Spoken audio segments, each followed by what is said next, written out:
beginning.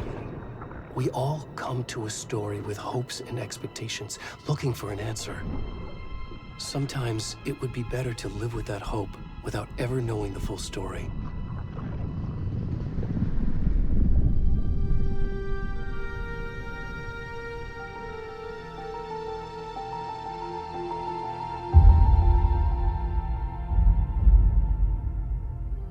In a horror story, there are only victims and monsters. And the trick is not to end up as either. But trapped by the genre, we are all ripped to pieces along the way.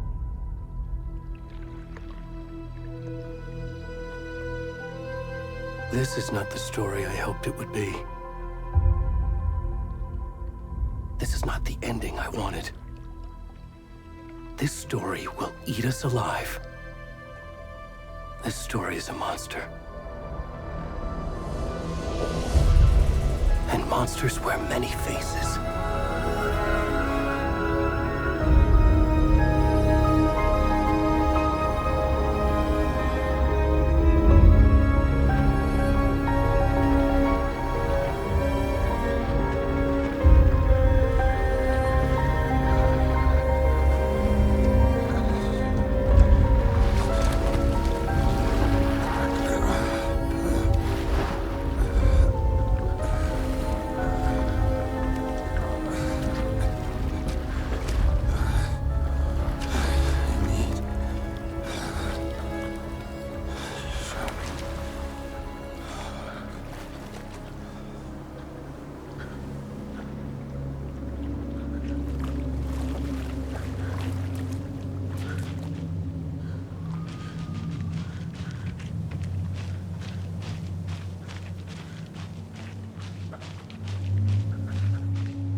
Where'd he gone?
you? I'm good, Mom. How are you? This trip might take a little longer than I thought. I'm sorry I've been gone so much lately, Logan. Oh my god, Mom, it's not your fault people get all murdery. What happened? Just work stuff. Right. Well, Dad and I are just watching the latest episode of Night Springs here. Mom, it's so good. No spoilers! I'll let you get back to the show. You were supposed to wait and watch with me. I love you both. This is what happens when you go on work trips, Mom. Love you too. And say hi to Casey. Tell him to stop brooding so much. Logan? I will. Bye, kiddo.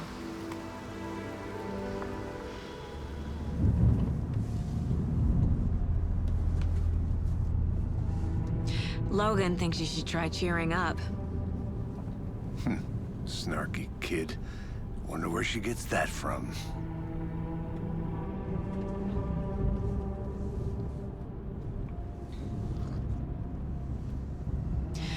It can't be a coincidence that another body turns up just as we arrive in town.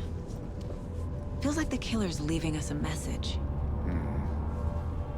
I'm glad you're on this case with me, Anderson. It's right up your alley. You should take lead. Think of me as the backup. Okay. Any words of advice?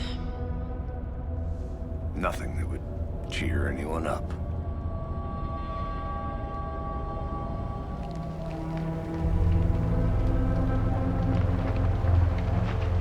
Here we are. Cauldron Lake. Time to get to work.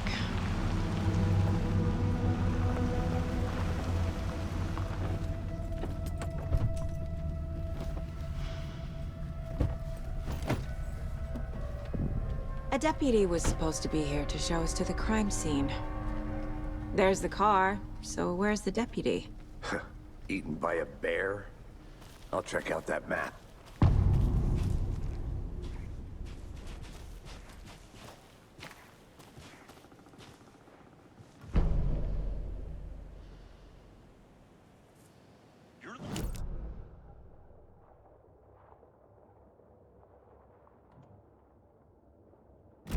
I said we should both be down here, watching this dead guy. For safety. Quit your bellyaching. Hey, over here. Hey there. Agent Casey, right? Sheriff Breaker said you'd be coming by to take over the case. You're half right. Anderson? Saga Anderson. I'll be leading this case. Seems you already know my partner, Alex Casey. Shoot. Sorry about that, ma'am. I'm Deputy Mulligan. I just figured that, you know, that, Those damn feds gonna show up, Mulligan. federal agent's right here, Thornton. My partner, Thornton, down at the crime scene. He's not what you call the sharpest axe in the shed. Right here? What do you mean? Are they with you? Oh, shit! They didn't hear me, did they? What can you tell us about the crime scene? Tell them about the heart. I was getting to that, Thornton. Well, we reckon there are some organs that are currently outside the victim's person when they should be, well, you know, inside. Were there any witnesses? Yeah, a couple out-of-towners. I wonder what they were doing sneaking around the woods at night. Mention the city folk. It's pretty suspicious. Not that we have anything against city folk, right, Thornton? But don't worry. Sheriff Breaker took them back to town a while ago. I want to see the body. How do we get there? Oh, sure, that's real simple. Just through the hole in the fence, down the hill towards the lake, around the old convenience store. You can't miss it. Everything's been closed since the area was fenced off. The store, the campground, all of it. Hey, Mulligan, tell them I'm here waiting. I'll show them around. They got it, Thornton.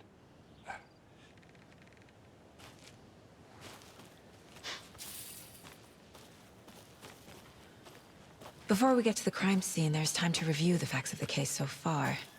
Make sure I'm seeing the clues clearly.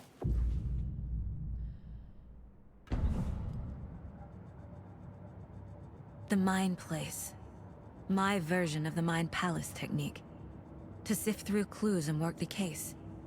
Building the Mind Place again for each case. Using each field office as a model in my head. The facts are on the board. Everything we know about the previous murders. Worth taking another look.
I see you're already hard at work, Anderson.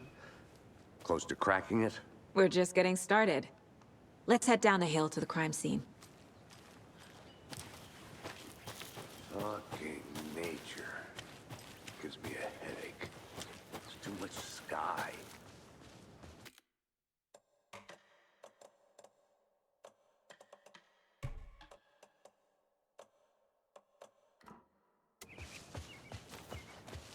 Hey, Casey.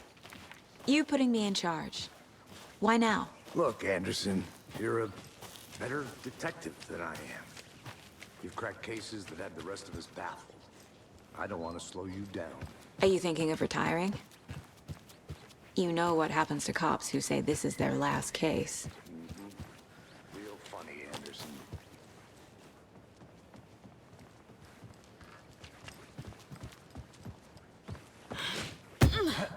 Whoa.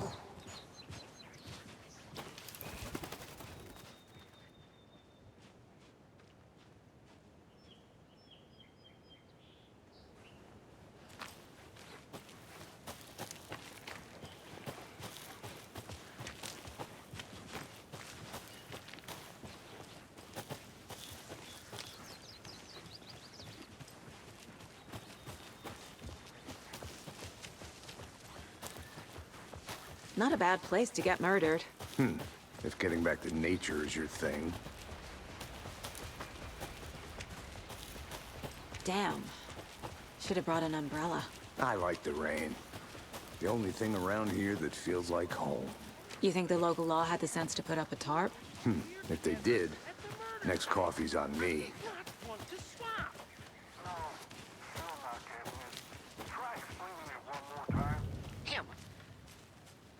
Hey! Deputy Thornton, I take it.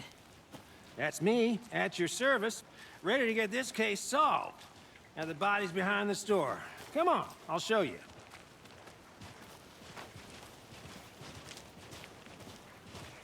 So, FBI, huh? That's so cool. Hunting down psycho serial killers and shootouts with the mob. You forgot the UFO cover-ups. What? Those are real? You guys hiring? Thornton, he's joking. Let's just see this body, shall we?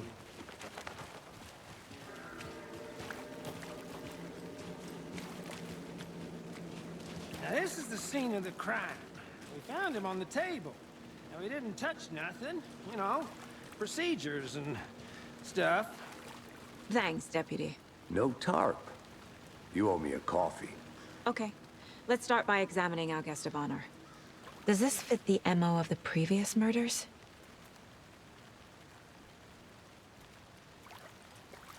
Step 1. Body is positioned on the table.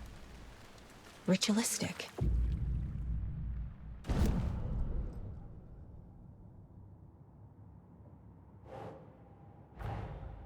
Another body turns up just as we arrive in town. Coincidence?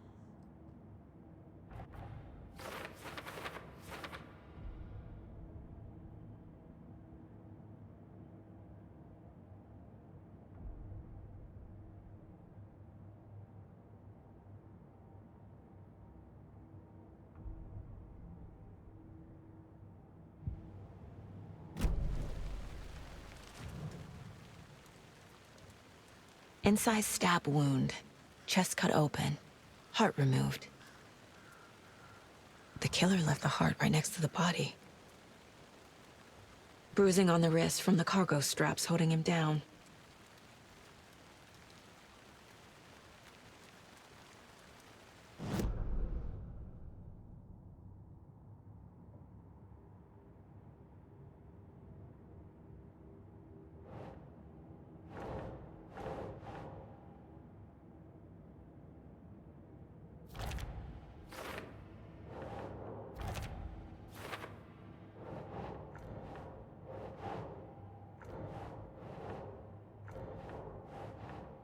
No.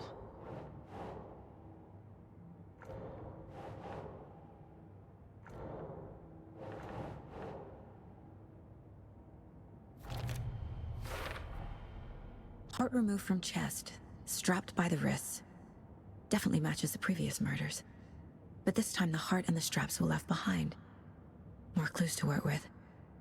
This makes 4 murders that we know about.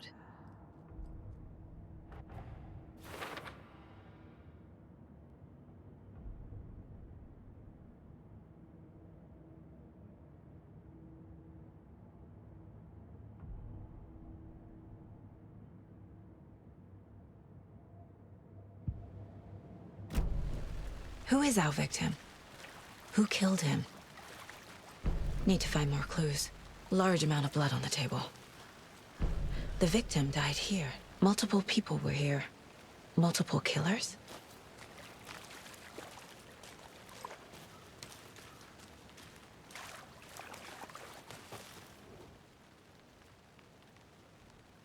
Someone left in a hurry.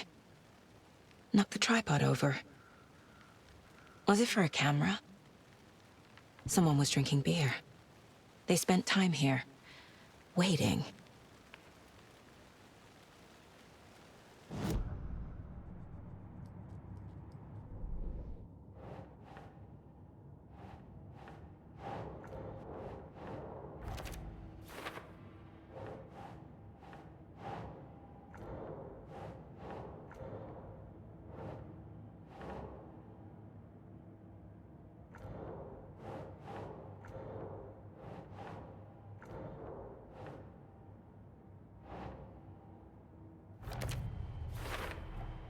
Boot prints, indicating multiple killers. Quite the party.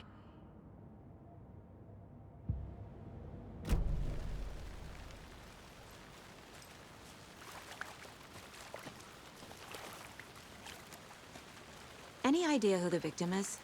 Oh, I sure do. His name is Nightingale. He was FBI. He came to town about 13 years ago. Now, I haven't heard a word about him since. Well, until now. Nightingale? Robert Nightingale? Oh, yes. You probably knew him. Brothers in arms. Oh, and sisters.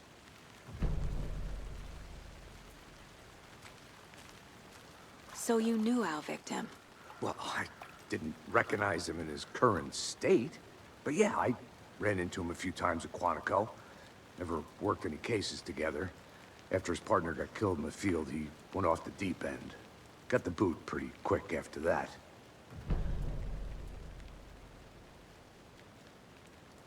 Nightingale went missing 13 years ago, 2010. The same as all the other victims. Certainly fits the pattern. Makes me wonder what was going on that year. Probably something this town wants to forget. So what happened to Nightingale after the Bureau let him go? I only know the rumors. Depression led to booze, booze led to paranoia. He got some wild ideas in his head, chased ghosts until he fell off the map. Guess he ended up here, I bet there's more to that story. but no happy ending.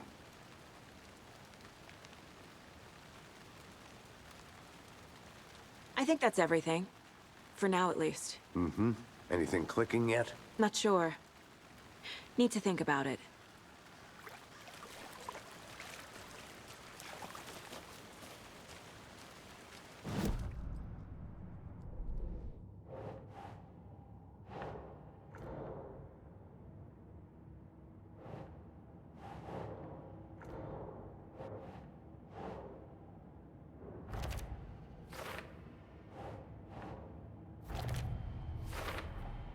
Robert Nightingale, ex-FBI, came to Bright Falls 13 years ago.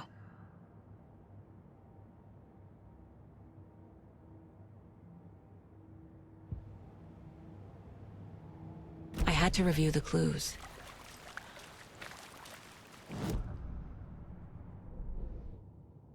Well, I didn't recognize him in his current state. But yeah, I ran into him a few times at Quantico. Never worked any cases together. After his partner got killed in the field, he went off the deep end. Got the boot pretty quick after that. Oh, I sure do. His name is Nightingale. He was FBI. He came to town about 13 years ago. I haven't heard a word about him since. Well, until now.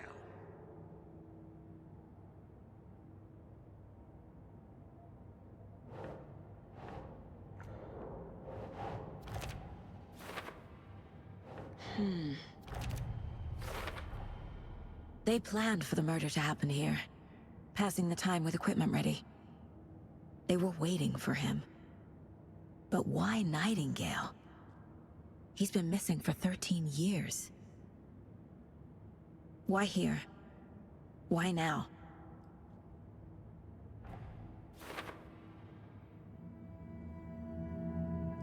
Profiling. Get into the subject's head. See what they saw. Feel what they felt. Use whatever I know about them to guide my intuition to a revelation. Piece it together.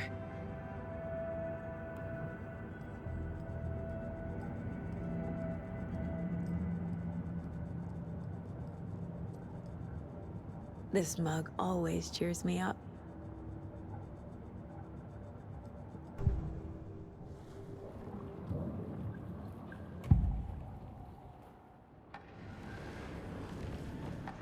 Nightingale was chosen as the victim. Why? Flick the switch, it goes click. Lights are off, but somebody's home. Somebody's home. This wasn't some random act of violence. This was a ritual. And Nightingale a component. They didn't see him as a person. More like a container for something. Agent Nightingale has been MIA for 13 years. How did he end up here? Up from the lake that's not a lake. It's dark.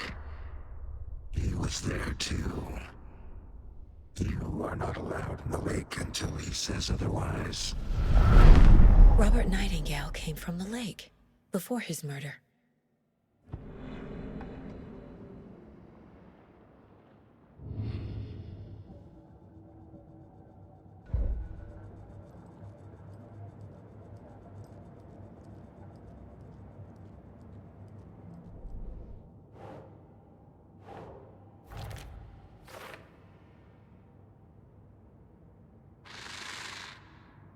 Up from the lake that's not a lake.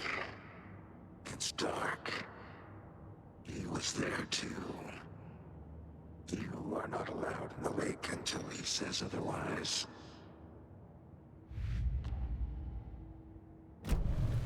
The lake is connected to Nightingale somehow. Casey, let's take a look down by the lake. Lead the way. Sounds good. This way, right? Right. Well, okay. Well, I'll just wait here. This one of your hunches, Anderson? Did something happen at the lake? I think Nightingale came up from that direction. From the lake. Probably looking for shelter. Safety. They were waiting for him. When you're ready, I'd love to hear what you put together so far. Sure. It's not that complicated. Nightingale was out in the woods alone at night, possibly nude. The killers knew he was here, ambushed him, dragged him to the campgrounds, strapped him to the table, cut his heart out. But then they were interrupted by those witnesses, the Bookers. The job is unfinished. That seems pretty complicated to me. What was this guy doing skinny dipping at this? There's a piece of paper on the ground. I didn't know trees got that big. Tracks. Barefoot. Nightingales? They come out from under the boulder.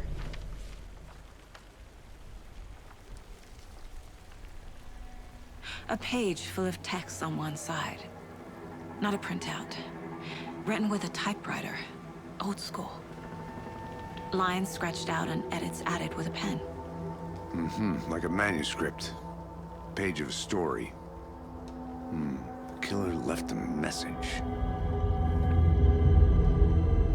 It's for us. The text is about us. The victim was one of their own. FBI Special Agent Robert Nightingale. And then there was the page they found. The first step down into terrifying depths. Reading the words. These words felt like a message. Felt like a message. Someone knew they were here, someone playing a game with them. An invitation. How could they not accept, even if they knew it would end up hurting them?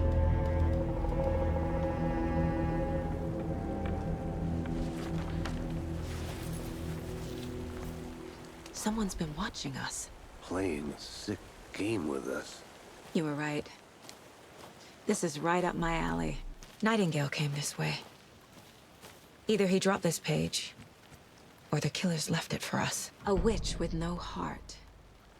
A strange echo of Al murder.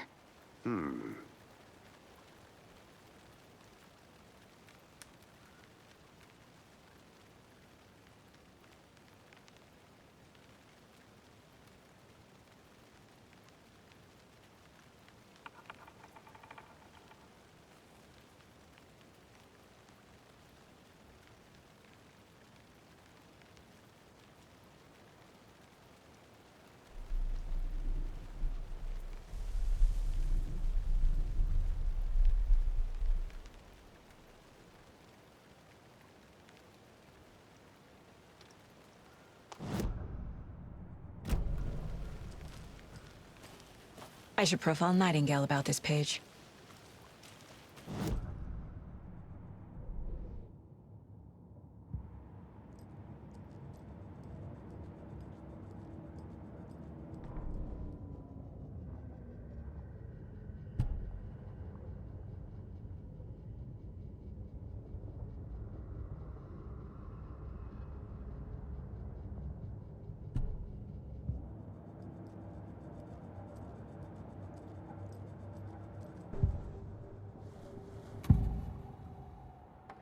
We found a page in the woods. A story about these events. What is Nightingale's role in this? I carry his words close to my chest now.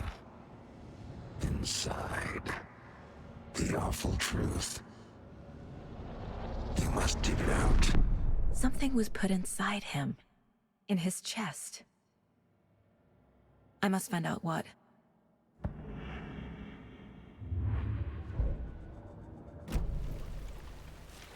I'm gonna go check something out. Be right back. Got it.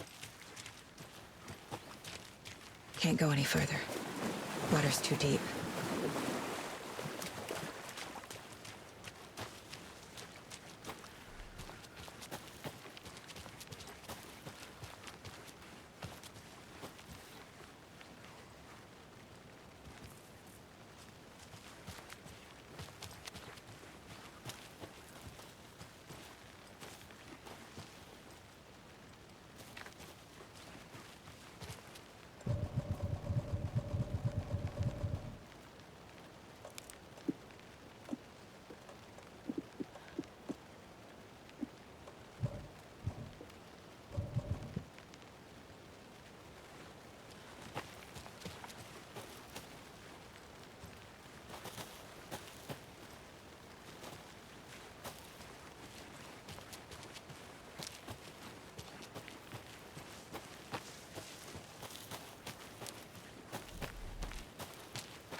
Hey, Casey.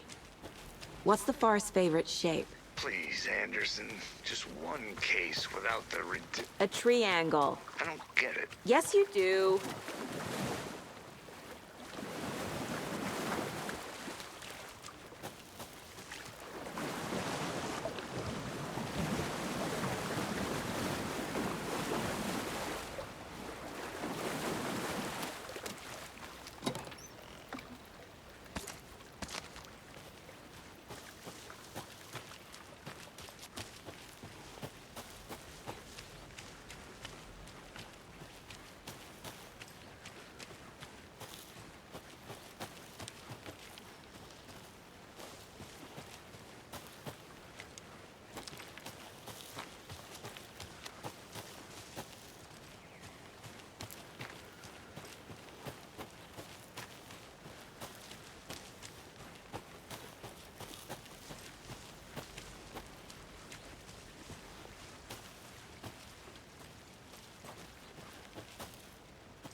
I'm getting flashbacks.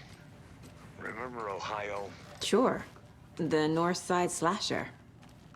But that case was completely different. The trees, Anderson. He hid the bodies in the forest. They left a lot of garbage. Not the fastidious type.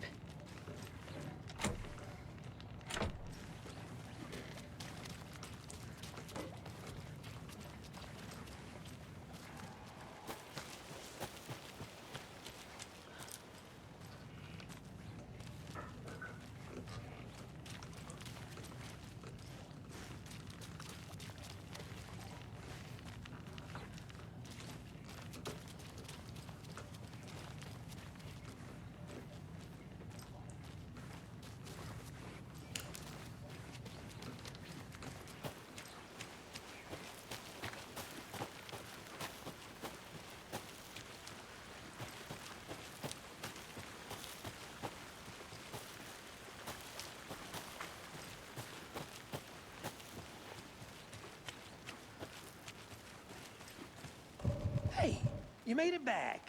Good. I hope you didn't get stuck in any of those big puddles. Crazy flooding down there, huh? Just like I said.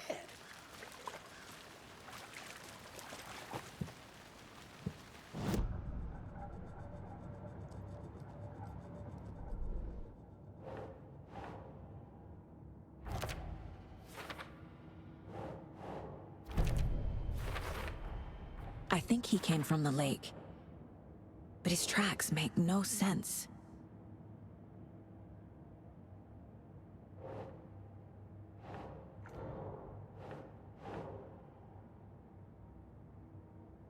That's not right.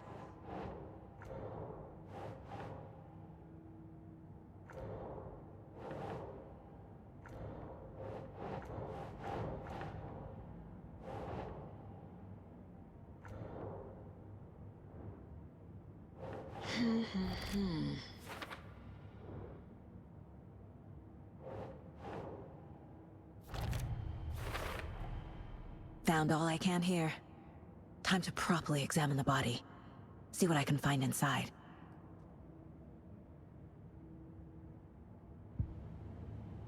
Casey, I think something's been put inside Nightingale's body. Let's tell the deputies to get the body to the town morgue. Okay.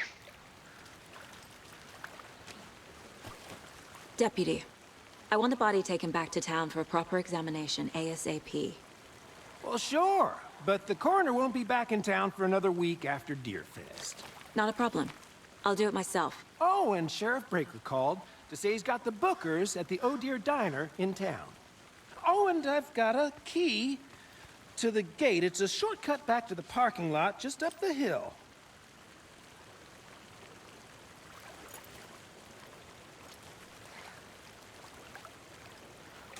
Thanks. Let's get the car, drive to Bright Falls, and talk to these witnesses, the Bookers.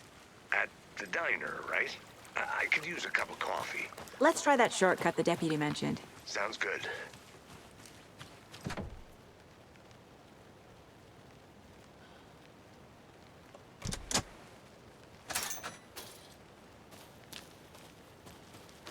Seems like a nice town so far. Murders aside. Pretty woods. Cute lodge we got set up in. We should go for a hike if we get a chance. Now you're just being mean, Anderson. Deputies aren't exactly up to the task, but hopefully the sheriff will be more helpful. Not a surprise about the deputies. Doubt they see much stuff this gruesome.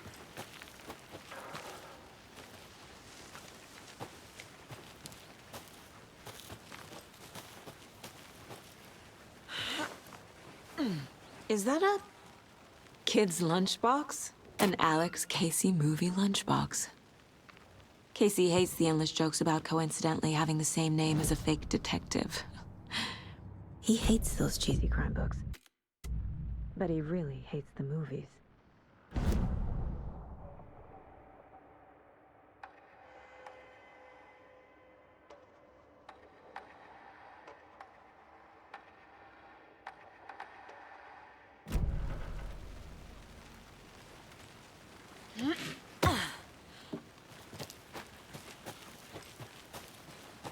Did you get lost, Anderson?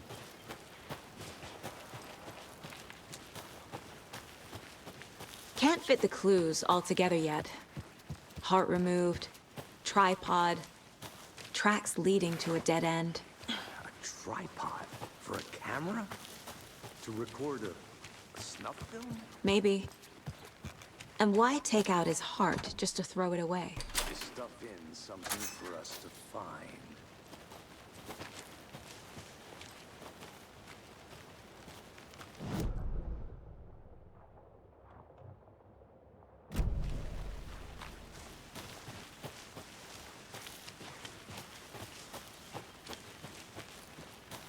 Here we are. Let's drive back to town and meet the sheriff at the diner.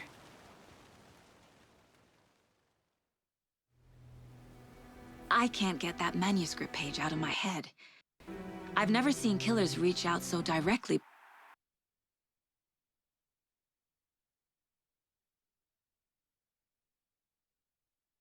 before. Damn impressive work so far. With your technique, these hunches were moving fast. I wasn't sure about taking a case so far from home, but I'm thrilled to be here for this mystery. Need to swing by the lodge to get anything from the field office? I'm all set. I'll park there anyway. I want to walk to the diner, get a feel for the town.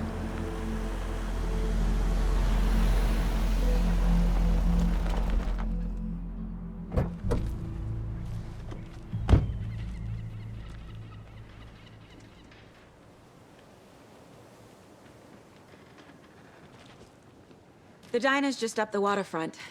Shouldn't keep the sheriff and our witnesses waiting. I smell coffee. Hi there. Just how much coffee have you had today, Charlie?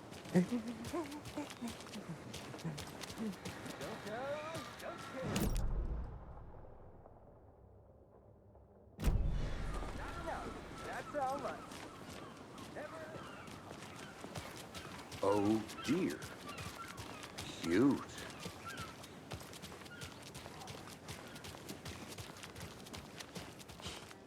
Let me guess. The FBI. Welcome to Bright Falls. It's nice to have you here. I got you both some coffee. Oh, it's Washington's finest. Nice to meet you, Sheriff. I'm set for coffee. You know, I wouldn't say no to another. I'm Agent Saga Anderson. This is Agent Alex Casey. Tim Brinker.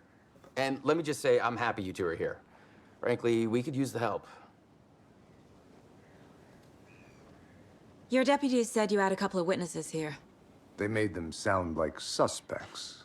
Mulligan and Thornton are still on about that? No, the Bookers don't strike me as the murdering type, but you can decide for yourselves. They're just inside having coffee and pie to calm their nerves. I'll see what they have to say. Casey, you compare notes with the sheriff. Take your time.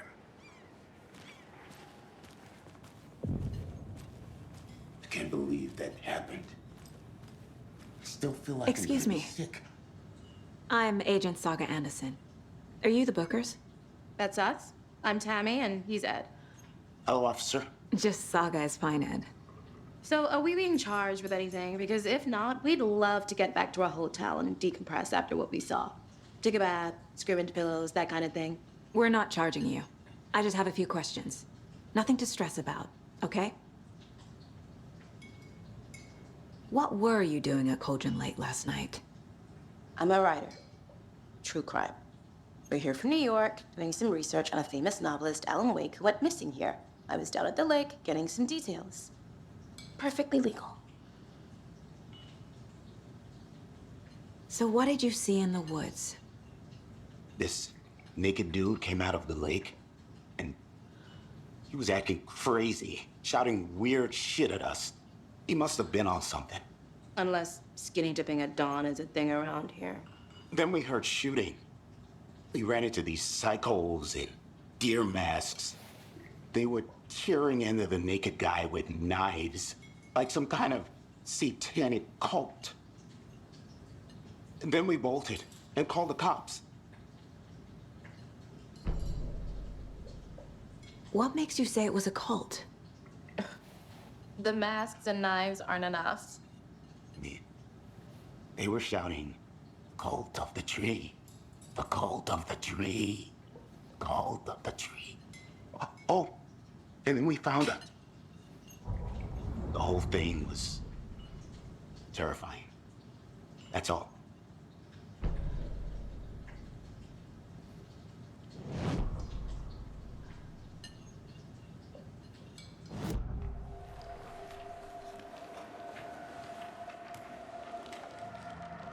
The cult of the tree. What aren't the Bookers telling me? I found their necklace. The symbol is 2 triangles. The cult wants their spruce tree back, Tammy. Finders keepers, Ed.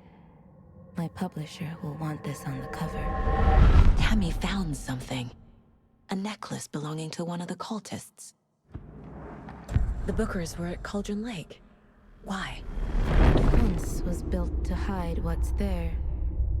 They say the writer fell in the lake. Private party. No trespassing. My book has questions. Past the bolt cutters. They broke in for the sake of Tammy's book. Nothing to do with the murder. They were telling the truth.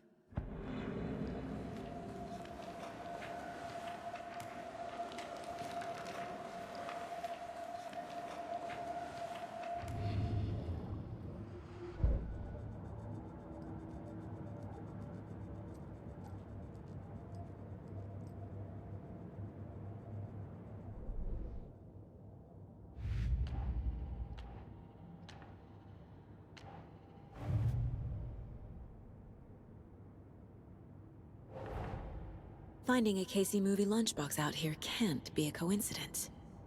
Another message?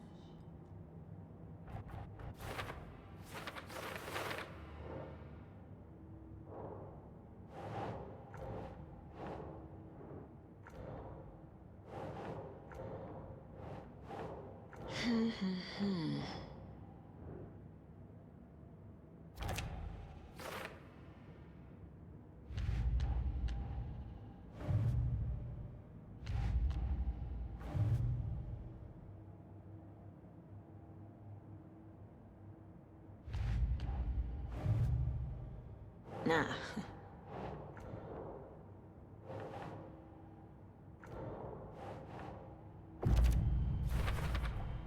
We're dealing with an organized group of killers, not a lone serial killer.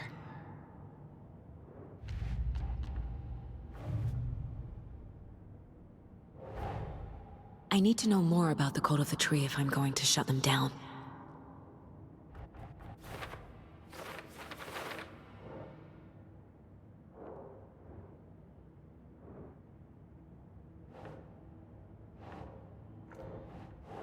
Okay.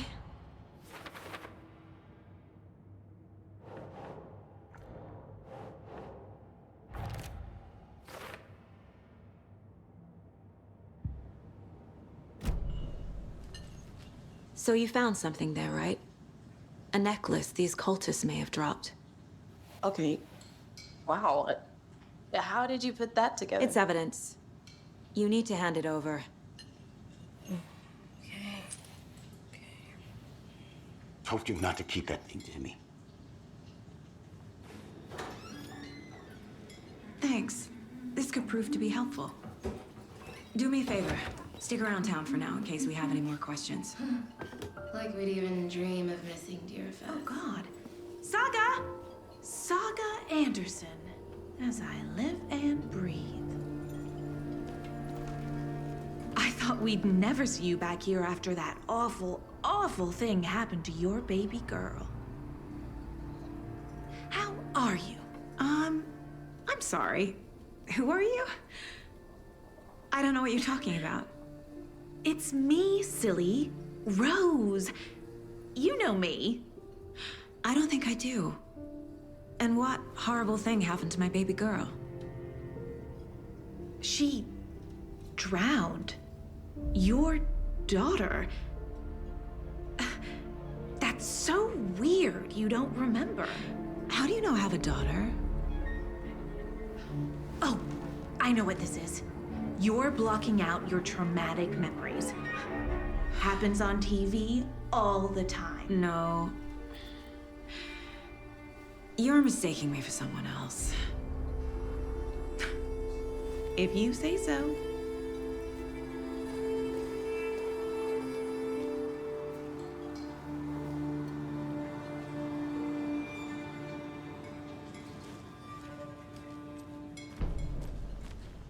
A cult murdering a man is pretty extreme. Why didn't you tell the police what you saw? We did. We told those two idiot deputies. They didn't listen. And they wanted to throw Ed and I in jail for that murder. You know, Bright Falls is just Alabama with bigger trees. This is my case now, and no one is throwing you in jail. If you need anything else, just come to me. Got it. Thank you, Saga. Hi.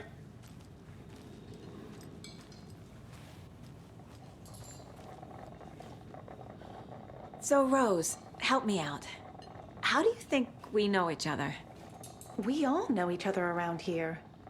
It's been a while, but I never forget a face. Or a coffee order. Guess I just have one of those faces. Seen anything out of the ordinary in town lately? Suspicious people in deer masks? No one's suspicious. But soon enough, there'll be lots of happy people wearing deer masks for Deerfest. Practically everyone will be wearing one. Good to know.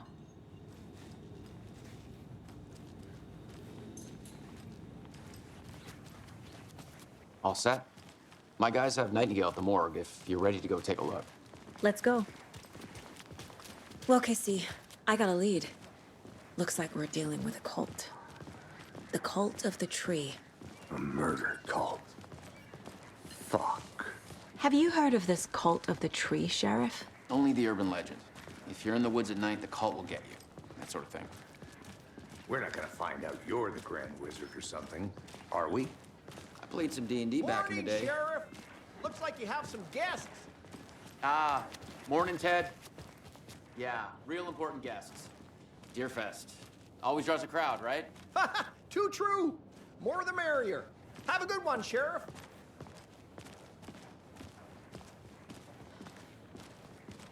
Hey, what do you know about that waitress from the diner? Rose? Yeah, she's a bit of a space case. Always has been. Why? What'd she do now? She kept saying that my daughter drowned. She even knew my name. It was all very weird. Rose has a talent for saying the weirdest thing possible. But it's best not to take it personally.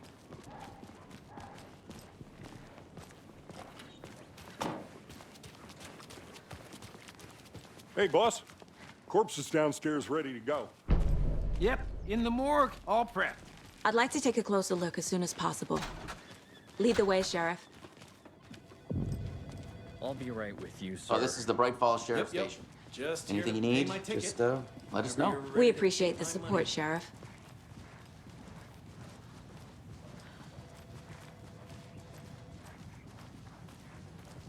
So we share a morgue with the funeral home next door. It's a shoestring budget. I guess you guys don't have that problem, though. Our only coroner rotates between a few other towns, and he's away this week, but you can handle this, right? I'm qualified to perform examinations. Yes.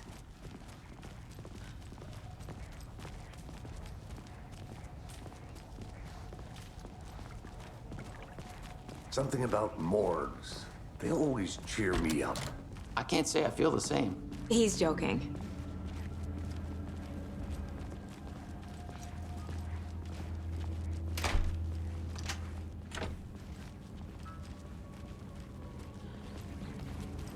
Okay, let's take a look at our patient. I'll start with the external inspection before performing the internal examination. What was the cause of death? What other clues can the body give me? The body shows signs of being submerged in water post-mortem. It doesn't add up. This looks like text. A tattoo? Nightingale didn't strike me as a tattoo guy. Defensive wounds. He put up a fight.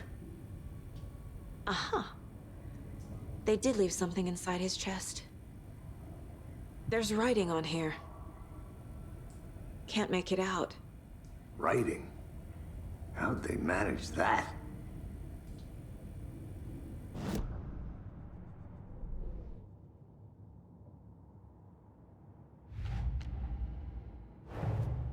Time to see what Nightingale's body can tell us.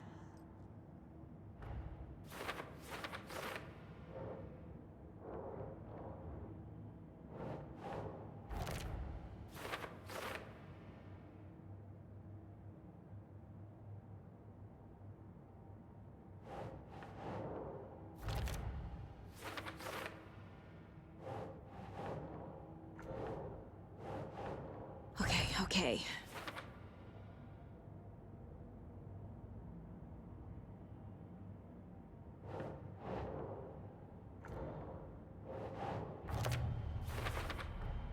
Chest wound is cause of death, but the corpse is bloated, waterlogged. Doesn't add up. There's definitely something in his chest. Did the killers leave it there?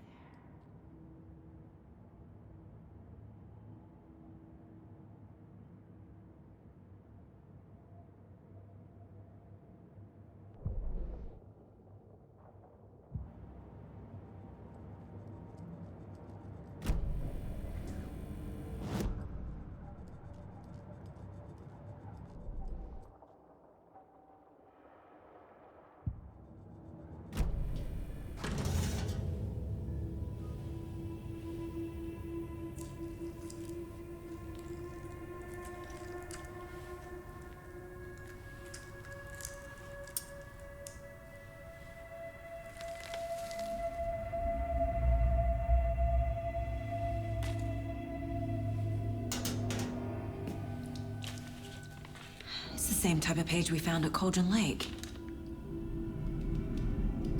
Nightingale hunted Saga. Didn't see her. The Taken could not see into bright light. Light hurt them, made them vulnerable. Nightingale had no heart, but here he was, killing. Someone's created a fucked up fantasy about us. Hey, hold on. We found these kinds of pages. I didn't think they were relevant to this case. I have them right here.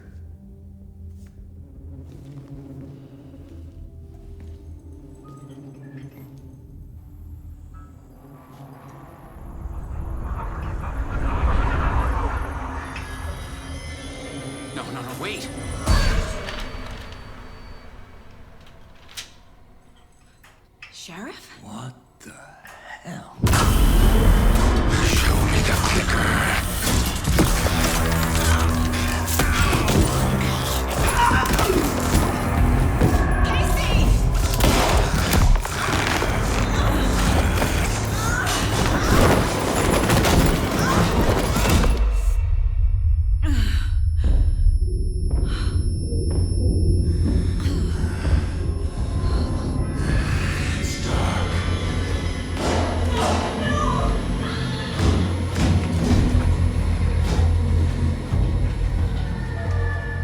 Didn't see her.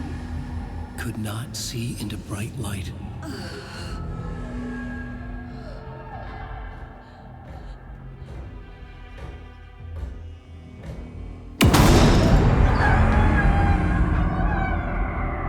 I'll make you pay.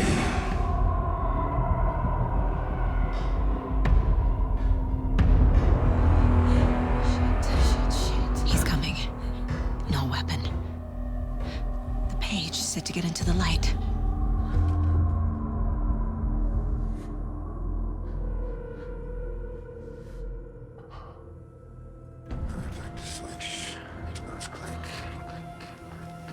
I need to get into the light.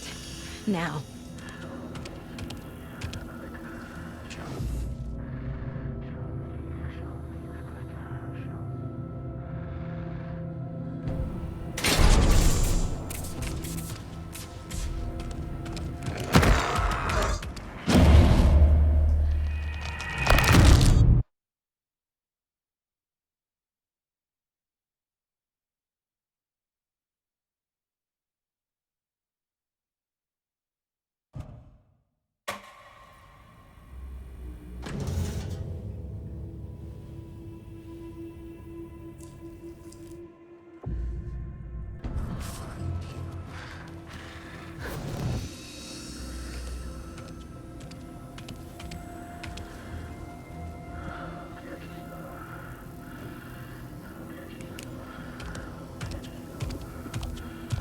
He can't see me in the light. My gun's out in the hall. Gotta get it back.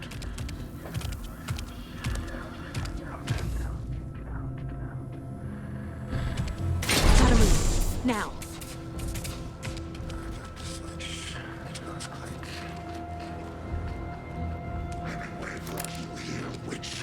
Get out of my house. You're in over your head.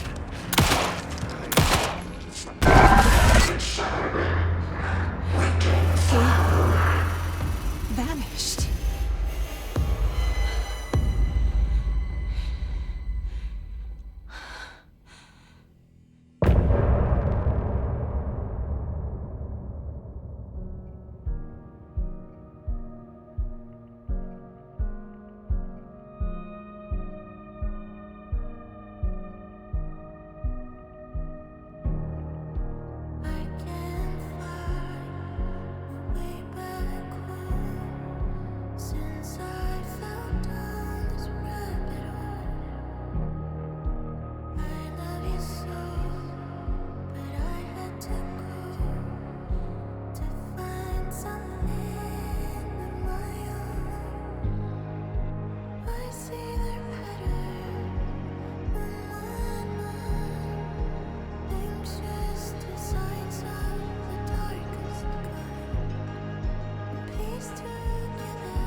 He didn't have a heart, but he still got up.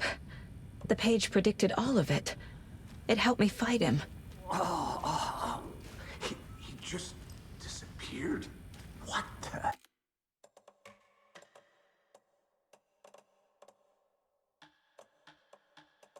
Hell is going on here? We need to figure that out if we're gonna do anything. Somehow we need to make sense of this. Saga was back at Cauldron Lake. Saga had to pursue Nightingale into the overlap. Finding a way in would be difficult. A ritual. Saga would learn how. Stop the monster.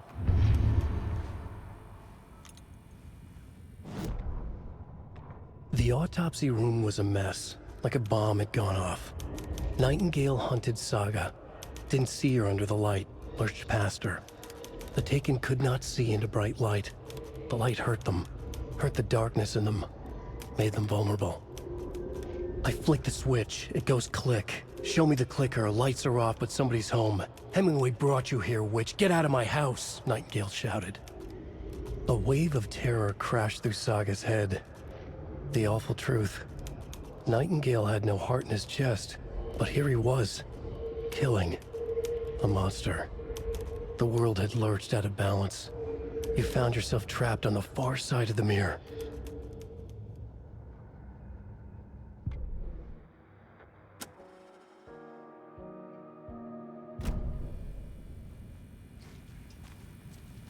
There's no rational explanation to what we just saw. I'd love to blame this on mass hallucination caused by inhaling volcanic gas, but we both know that's bullshit. This was supernatural. Well, I'm glad you were the one to say it. Now we can figure out a way forward. Right before things got crazy, Sheriff Breaker just vanished. Maybe the sheriff knew more than he was letting on. He seemed anxious, like he dreaded what was coming. One more mystery. The victim of a ritualistic murder turns into a monster. Is there a connection? Looks to me like the cult of the tree is performing rituals to create monsters. Maybe. We need to start with learning this cult's goal, their purpose.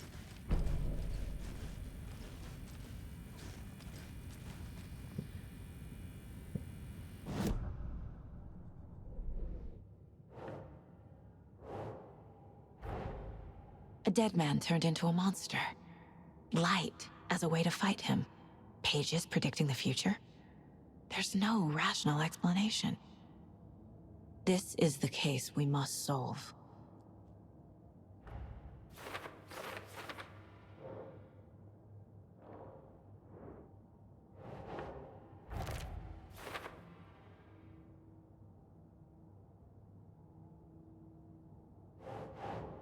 Okay.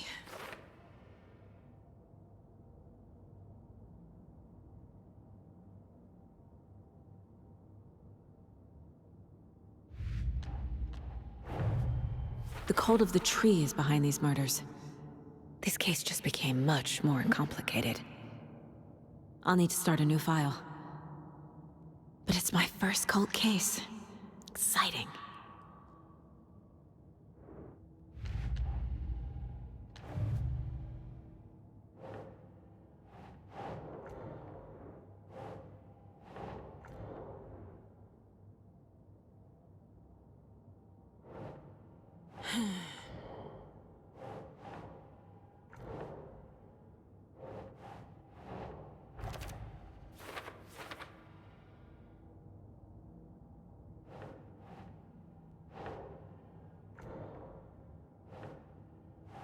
Think, Saga.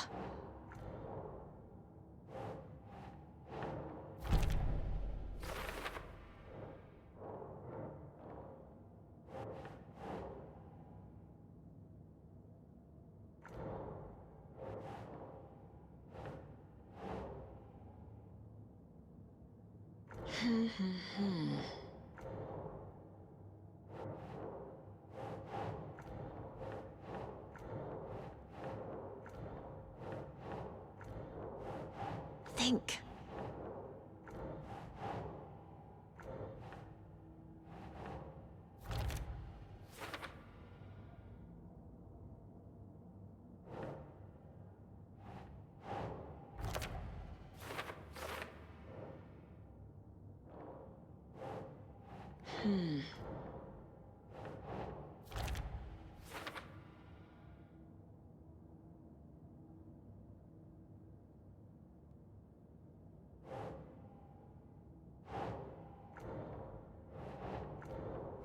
No.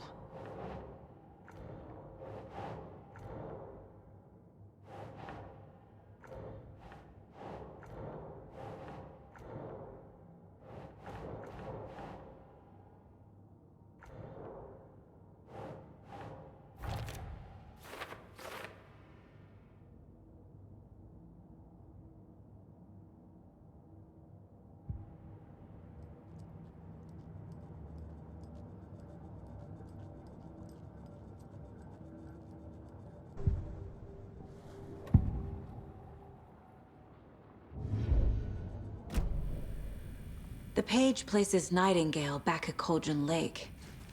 Calls him a Taken. We need to head over there, stop him, before anyone else gets hurt. Okay.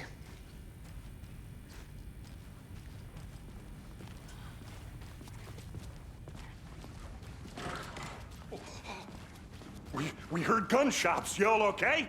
Did you get spooked by the bodies? Sheriff Breaker disappeared. Nightingale turned into some sort of a monster, and there are offices down. You two handle things here. We need to get back to Cauldron Lake immediately. Fuck me. That's terrible.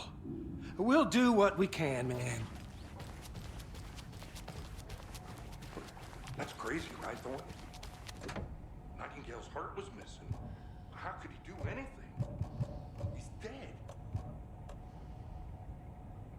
Yeah, right. Well, that's all crazy talk. Monsters aren't real.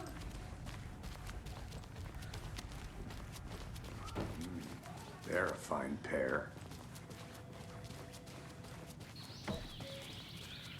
Oh dear, I am a tourist, and it appears that I'm lost in the woods.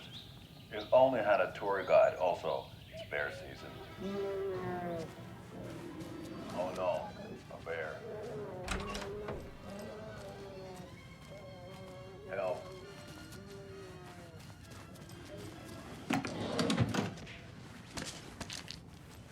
Did somebody call for a tour guide?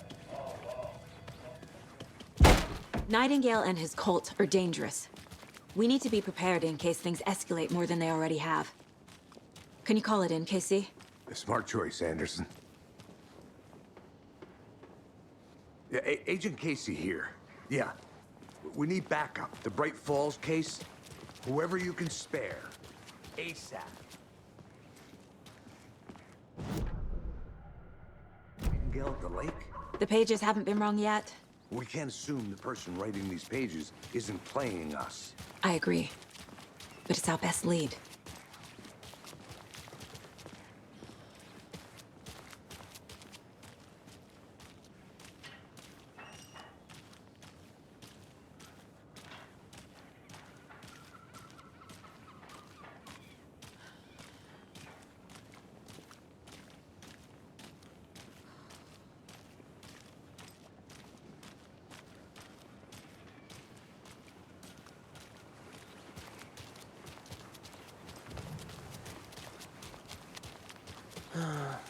Rinse and repeat.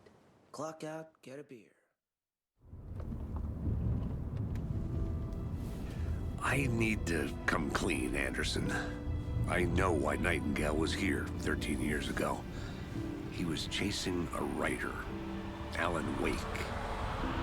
Tammy mentioned him. She's writing a book on his disappearance. You know the detective character from his books, Alex Casey. Yeah, I've heard the jokes at the office. Cold case Casey. Murder case Casey. Sorry. Ha. It's the same name, similar job. It's the first thing anyone thinks of. It annoyed me, but that was it. Then, 10 years ago, I started getting strange letters in the mail. Fragments of prose describing murders. You've heard the stories about what happened in New York. Some of it, at least. Bodies started to pile up. It was a murder cult. Turns out the fragments sent to me were from the crime books of Alan Wake. The cult was copycatting the murders from the books. In their heads, they were performing a ritual to bring Wake back. Their imagined prophet. After that case, I started looking into Wake's disappearance on the side. And you thought this case might be connected to him? His name does keep popping up. I just wanted you to have all the facts. Next time, give them to me before we find ourselves in the middle of a horror story.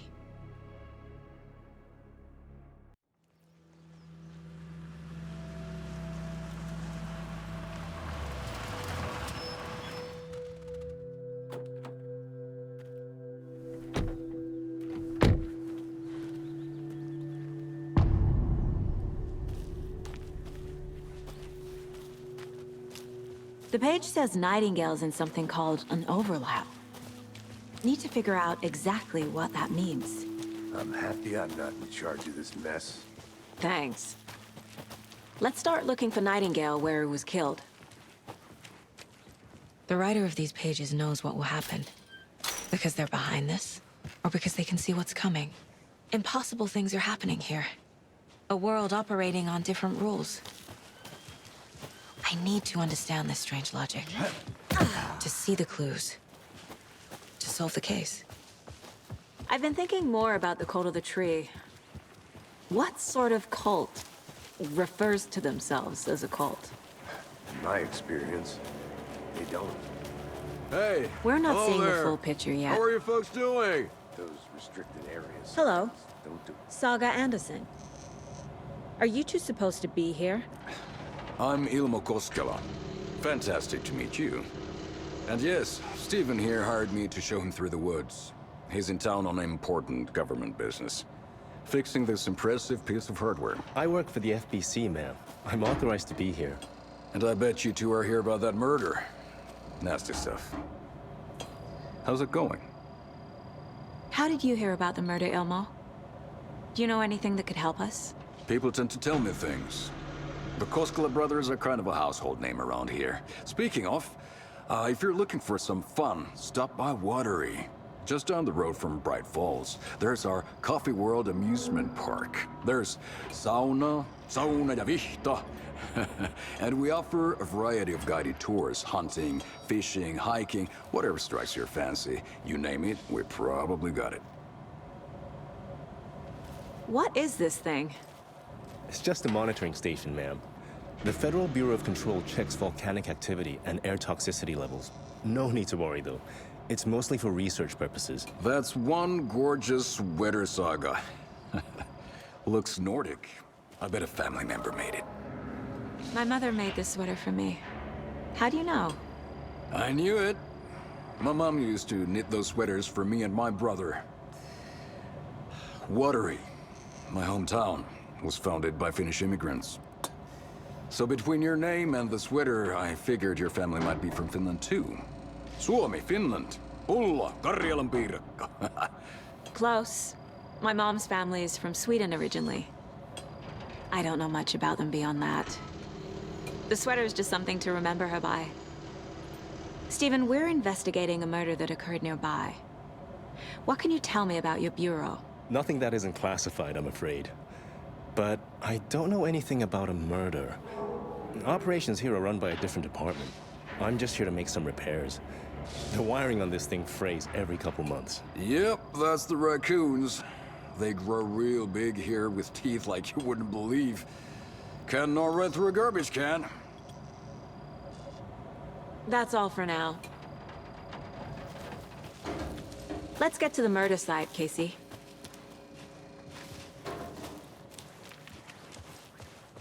A lot of things about this case keep bothering me.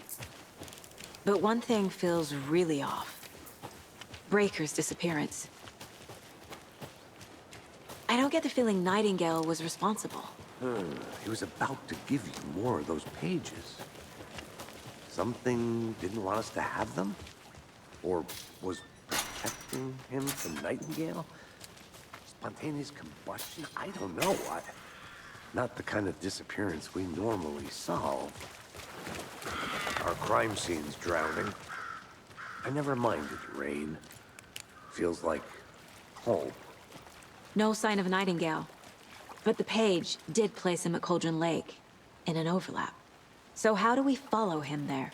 Maybe something around here will tell us. After we find Nightingale, what then? I've never arrested a monster.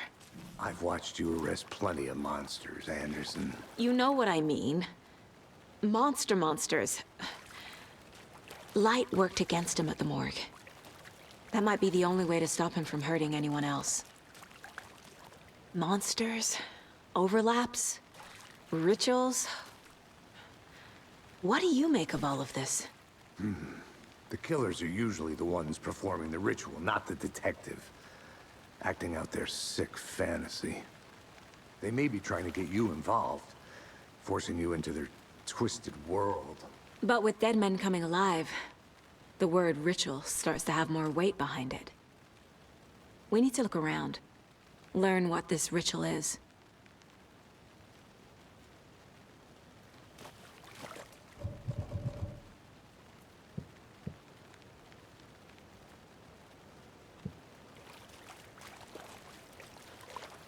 We've seen this symbol before. Good eye.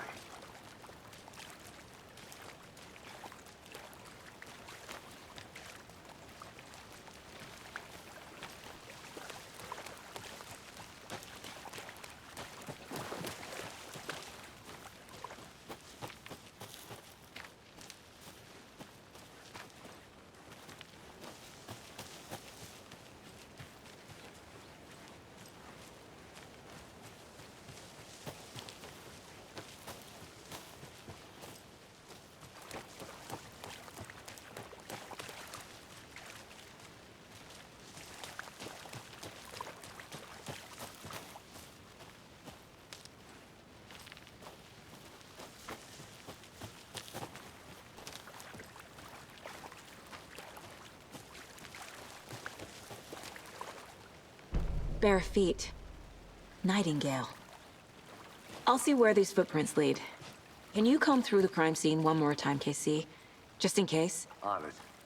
If anything comes up, I'll radio you.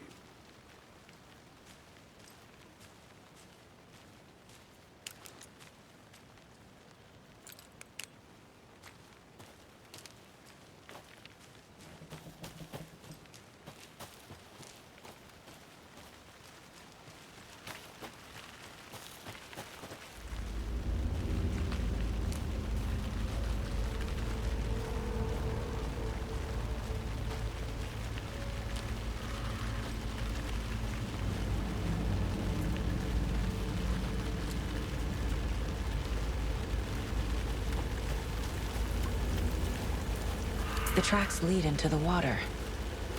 Where'd he go from here?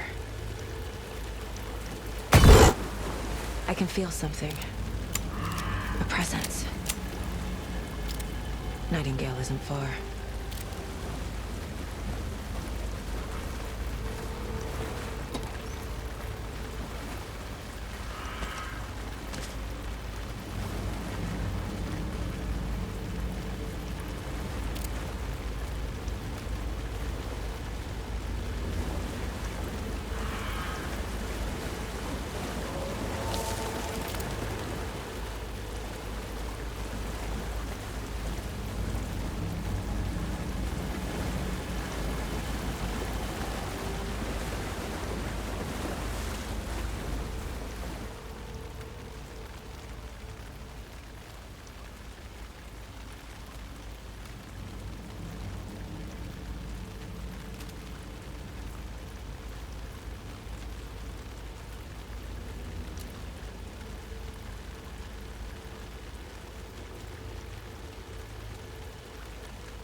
What is that? Seems like it's reacting to the light. These aren't the same tracks that were here before. They're headed into the tree, not out of it.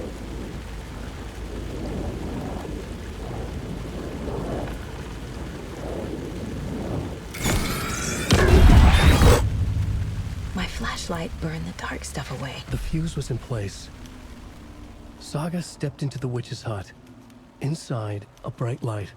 There were objects that stood out to Saga, as if the light had manifested them. The witch's hut. Okay. I trust the pages to lead me to the overlap.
Light is the key.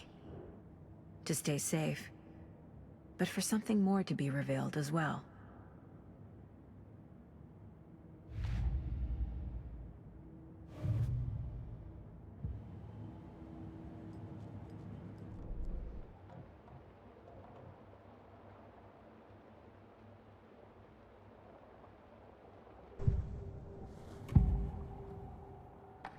I know Nightingale is somewhere around Cauldron Lake. The tree was a threshold. This place and the dark place. You're in over your head. Next stop, Caldera Street Station. The threshold. Like a doorway. Leading to Nightingale. It's somehow connected to a tree. Witch's Ladle? I need to find the witch's hut.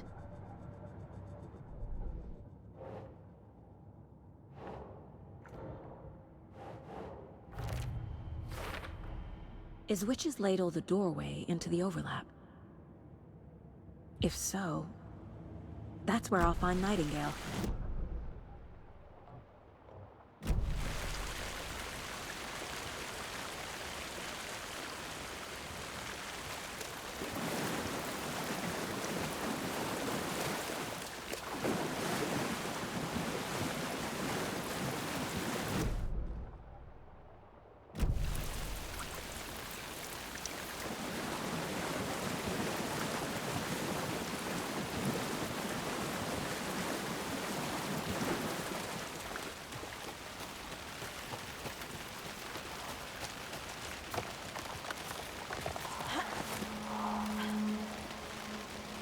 This is the witch's hut.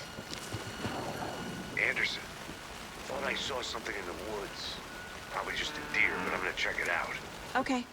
I found another page. Following up on a lead. Keep checking in. Roger. The fuse box is missing a fuse. I need to find one to turn on the lights.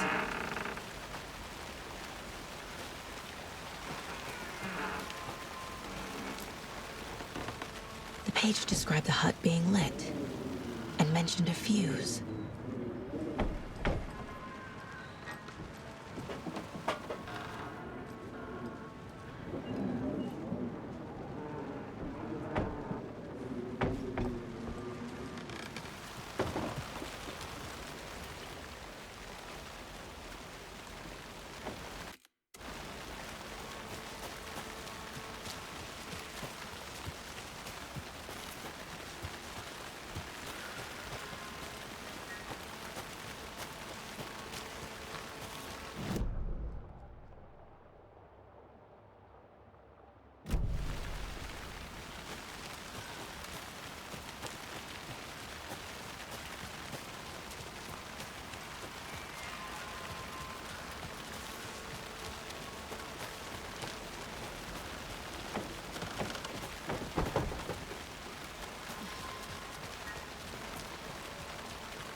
This fuse is busted.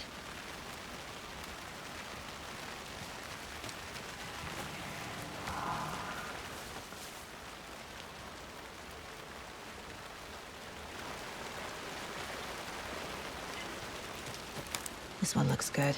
People should really stop littering, though.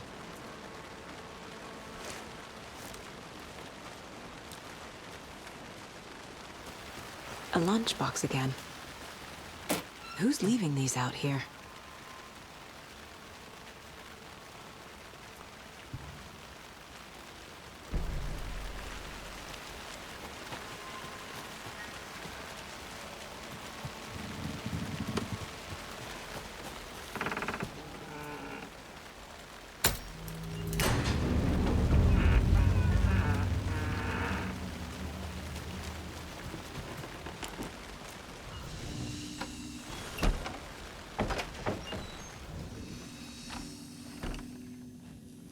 Another page. Making progress.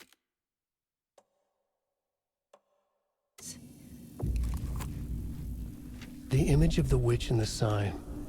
Saga addressed the witch. The smudged line on the heart. The second part recited from memory. I brought you the heart, witch. Show me the terror. Saga pushed the heart through the hole in the sign.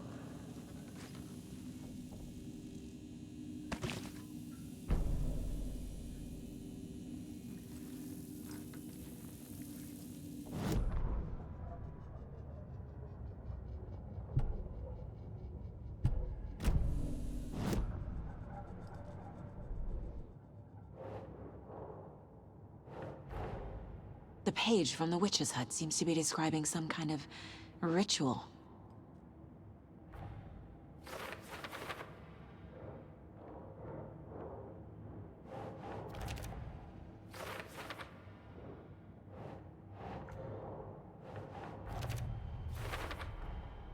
To get into the overlap, I need to find Nightingale's heart. Read the line imprinted on it, plus the line on the page to the witch's ladle sign. Then push the heart through the hole in the sign. Nightingale's heart disappeared from the morgue. Where is it now?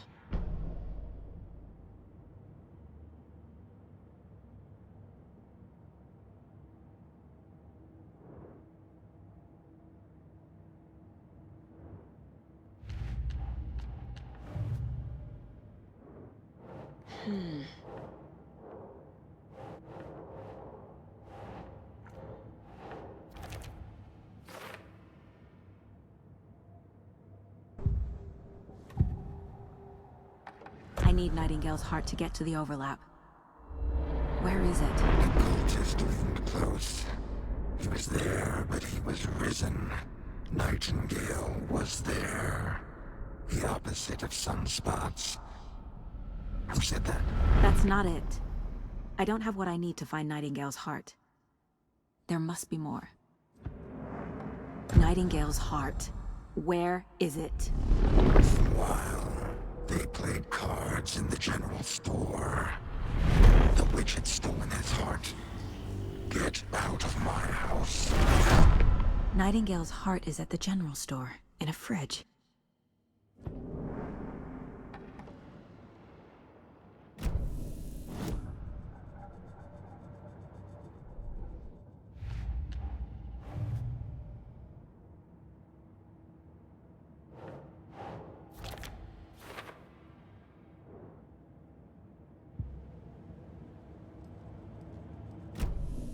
I need to check the general store for the heart. Casey, I'm headed to the... Roger that. I followed some ATV tracks in the woods and got a bit turned around. Did you get lost? I've only been lost once in my life, Anderson. The years I spent with my ex-wife. I'll find my way back, don't you worry about it.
Nightingale.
The text on the heart is clearer now.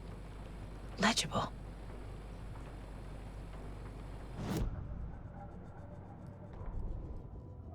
Saga edged toward the broken door, her gun ready, flashlight aimed ahead. Nightingale said it would be here. The Cauldron Lake General Store was overgrown, left to rot. Saga thought about the cult of the tree. They had been here, waiting, planning a gruesome ritual murder. Meanwhile, they played cards in the general store, like it was just another late-night poker game. Saga stepped closer to the door. Had the animal broken it? There was a loud crash. Saga found herself face to face with a cultist, a hulking figure in a raincoat. We watch in the night. Wild eyes behind a plastic deer mask, an axe in his raised hand.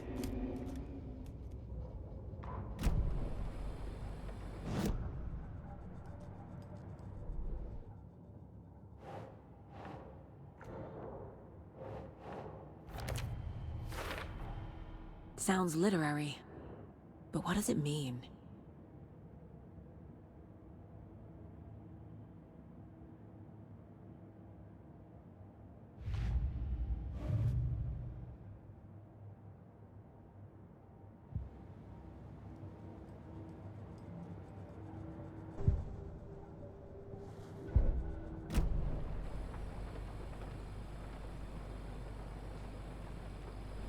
I feel like I recognize this.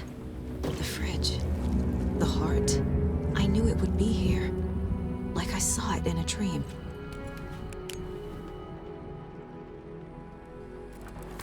And now I need to give the heart to the witch. Makes total sense.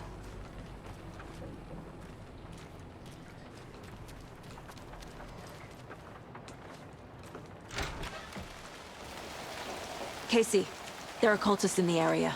They're taken, like Nightingale. Watch yourself out there. Yeah, thanks for the heads up. I'm still finding my way back. You have the worst sense of direction. Any city in America I can get through drunk and blindfolded. It's these damn trees. Okay, okay. I'm en route to Witch's Ladle.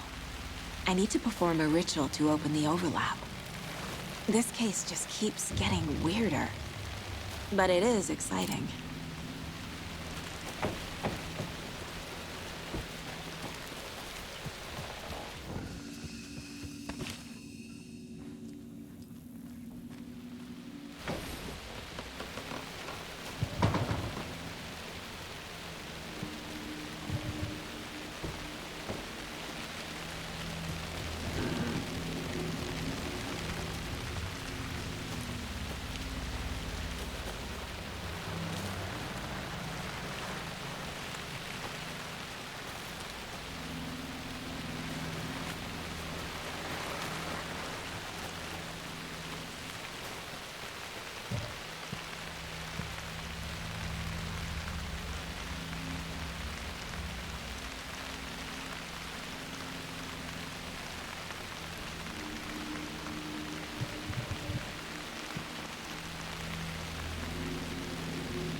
Monsters.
with the witch.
Found the heart in the fridge, just like the page said I would.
Okay, I think that's all of them.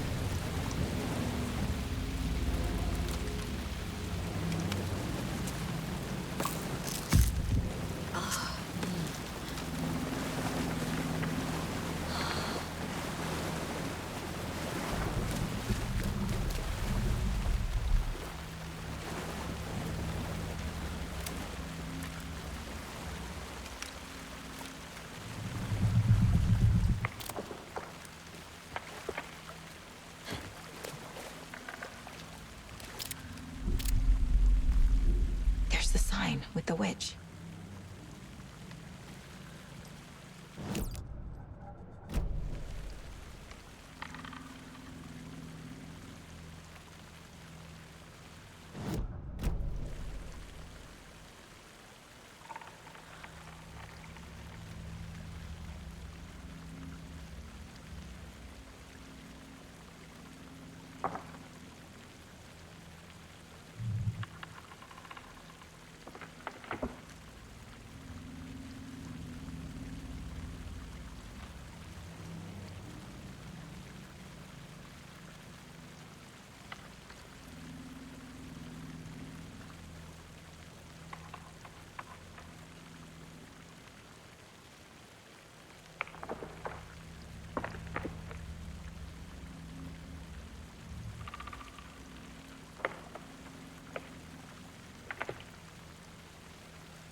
Meanwhile, they played cards in the general store.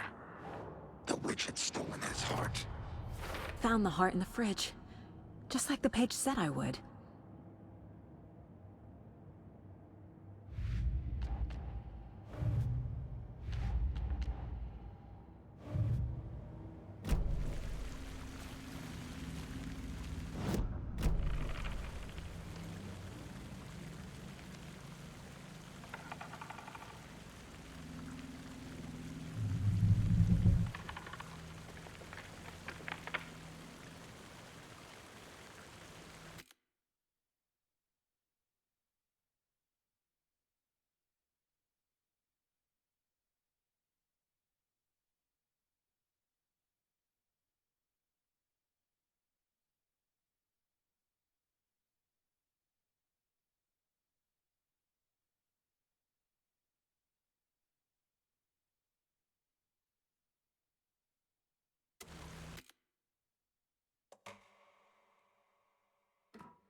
The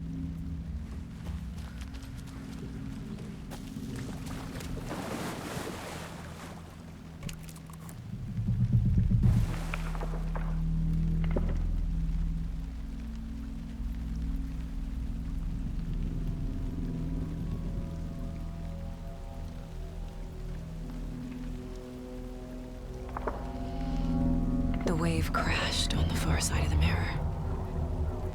I brought you the Heart Witch. Show me the terror.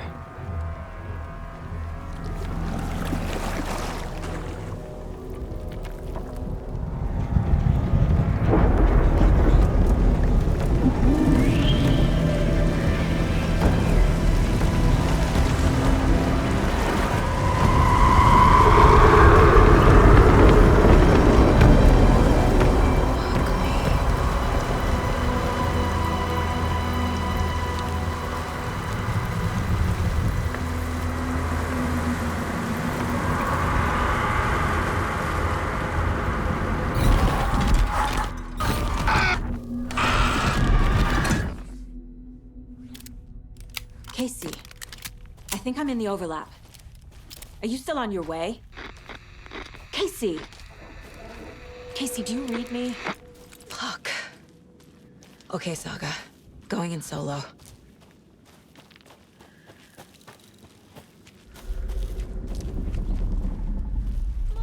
Logan? Logan! Where are you? The fuck was that? Logan's back in Virginia. You're imagining things.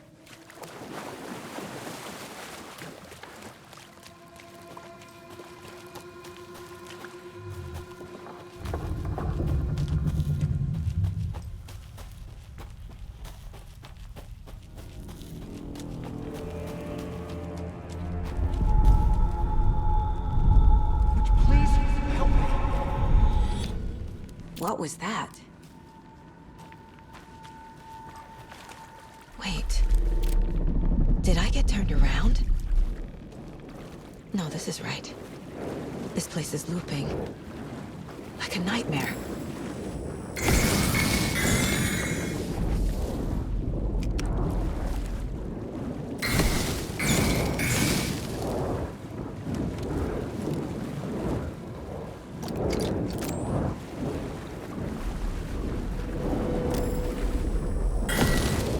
Need to find Nightingale.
He's here.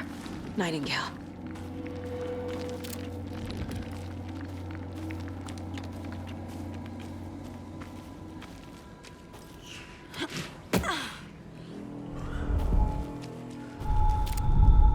Trapped here. To escape. Danger. Who is that? It's like they're coming in over a bad signal.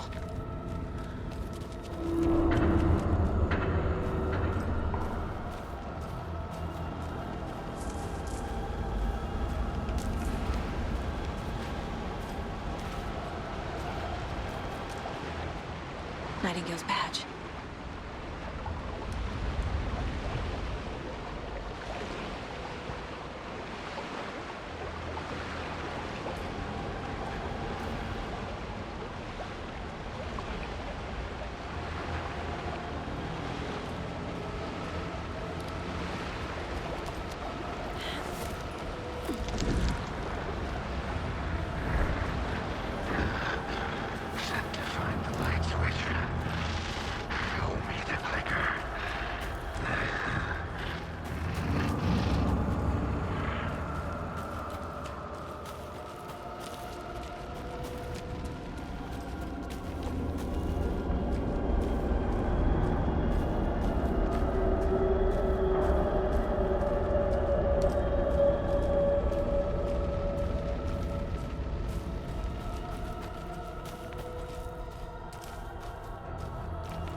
Hear me.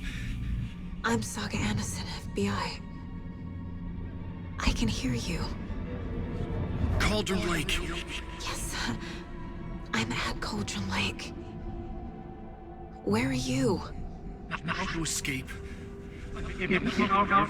In danger. The dark presence. Danger. Thanks. Got it.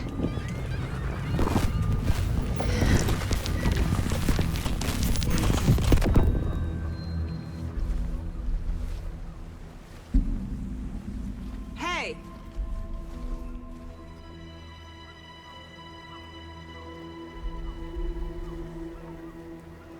Are you okay? No! It's my fault!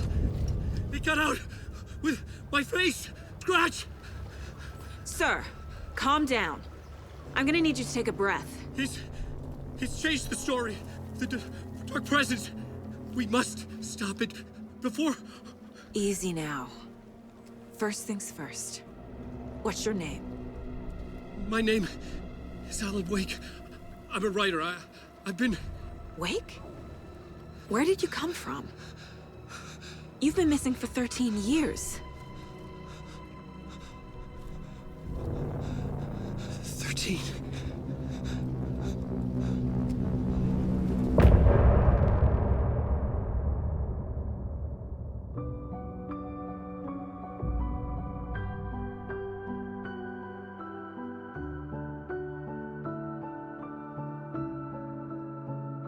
In the dark, miles. Anderson, where did you go? All of a sudden, the radio stopped working, and then that flooding just disappeared. Crazy forest. Is this who I think it is?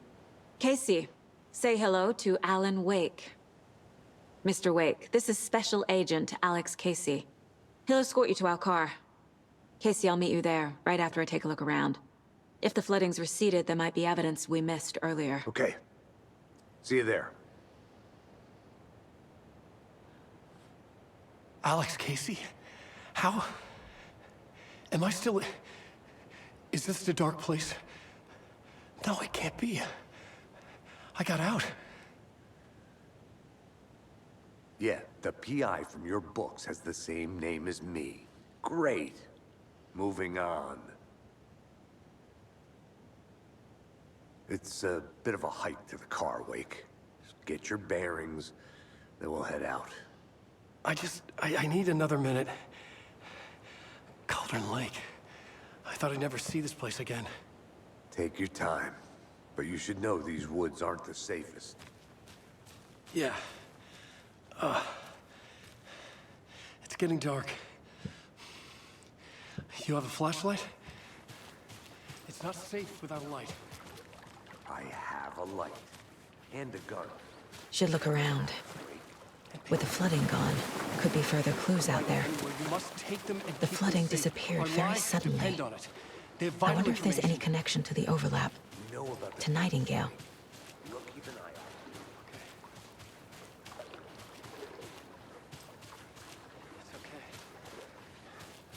Take your time.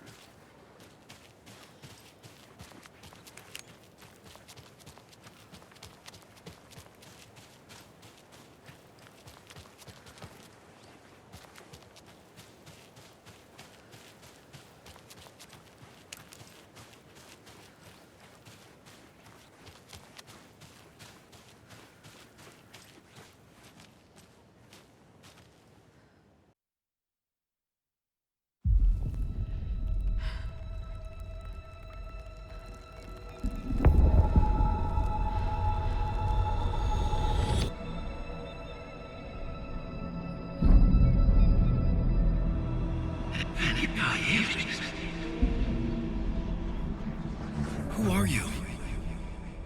What is this? Who are you? Hear me. I'm Saga Anderson, FBI. I can hear you. Cauldron Lake. Yes, I'm at Cauldron Lake. Where are you?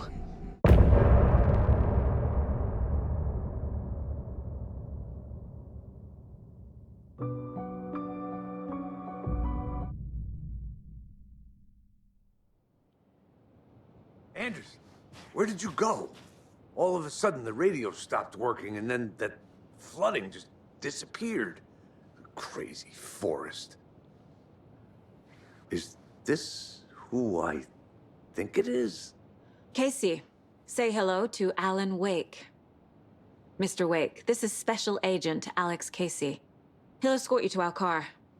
Casey, I'll meet you there, right after I take a look around. If the flooding's receded, there might be evidence we missed earlier. Okay. See you there. Alex Casey? Should look around. With the flooding gone, could be further clues out there. The flooding disappeared very suddenly. I wonder if there's any connection to the overlap. To Nightingale.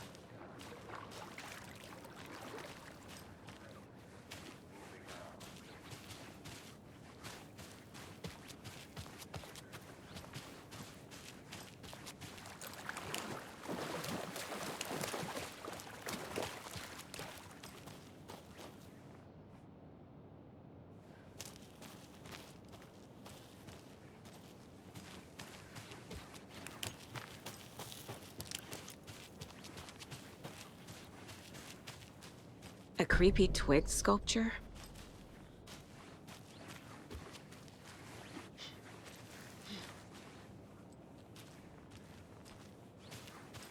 A locked box.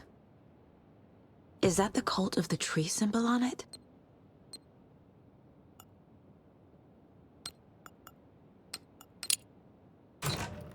Notes and ammo.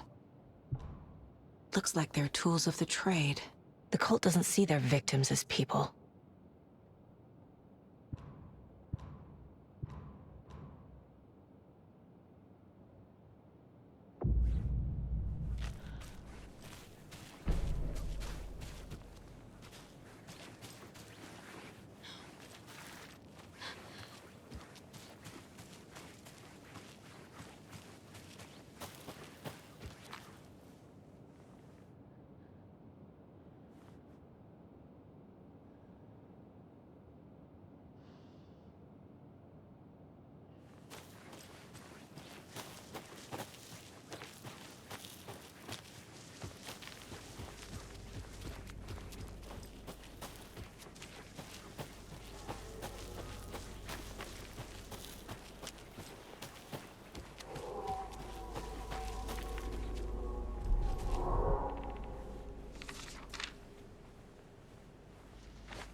Even the animals are turning into monsters.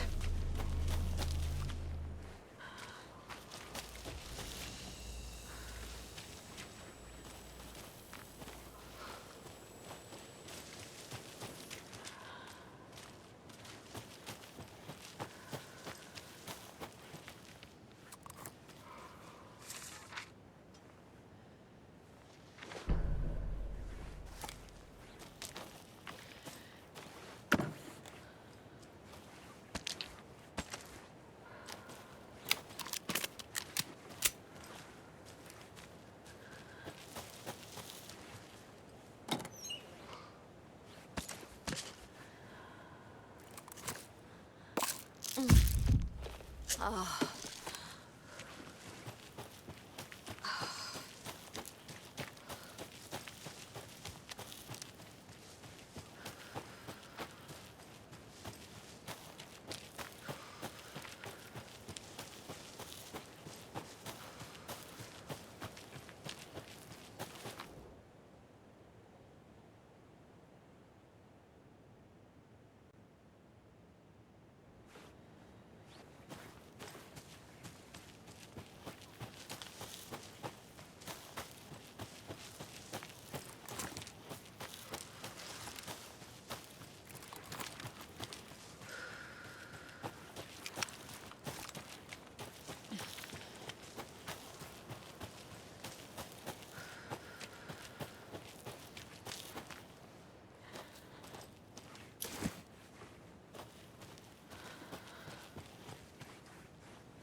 He'd been on the trail of the writer forever.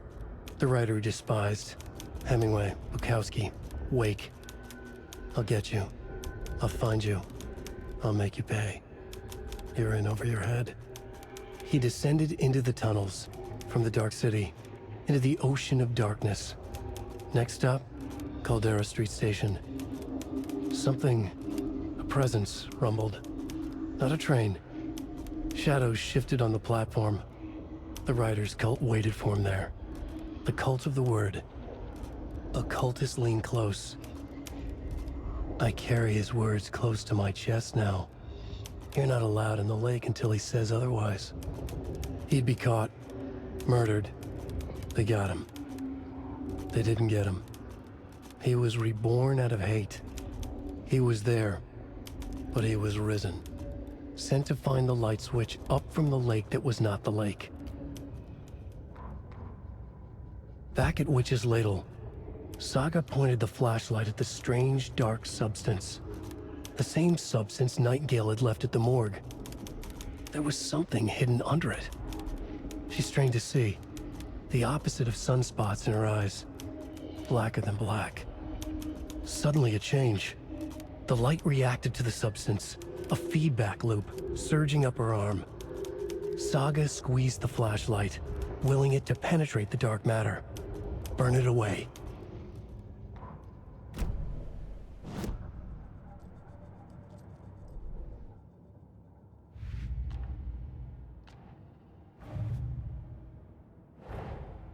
These stashes could contain clues about the cult. Better keep an eye out for more.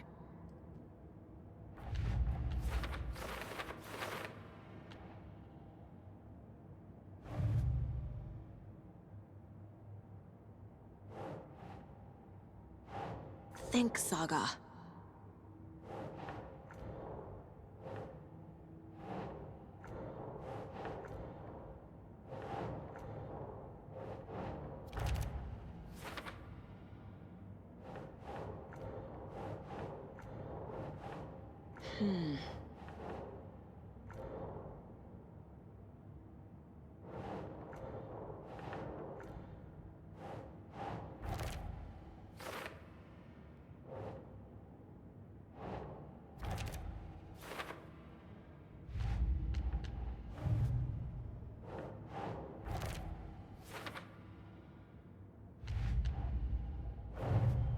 Nightingale goes missing for 13 years, shows up murdered, and then turns into a monster.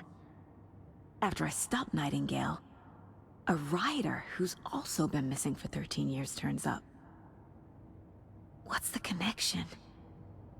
What kind of case is this?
There's another lunchbox.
Waiting.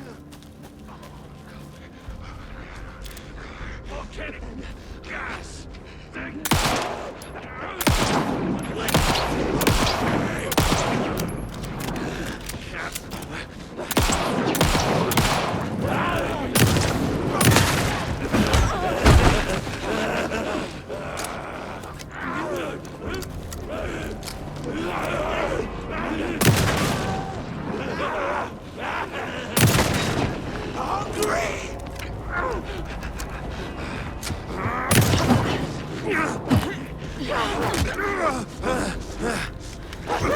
The oldest god.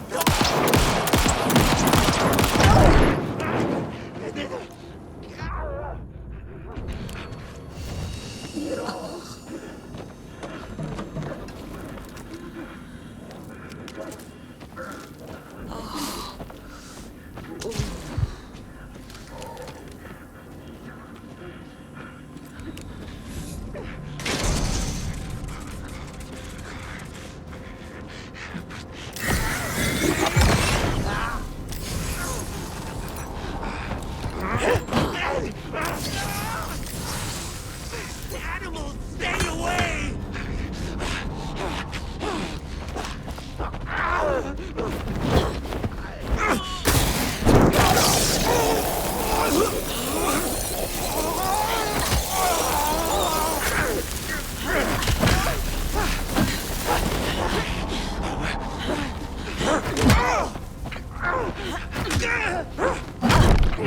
The equipment was all accounted for!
Wonder what's inside.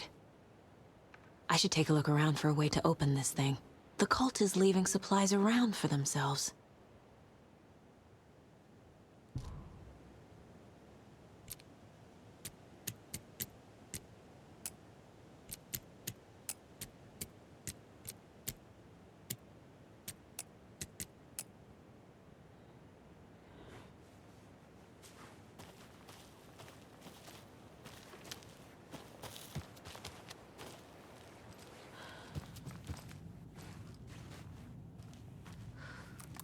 Hey there, Mr. Deer.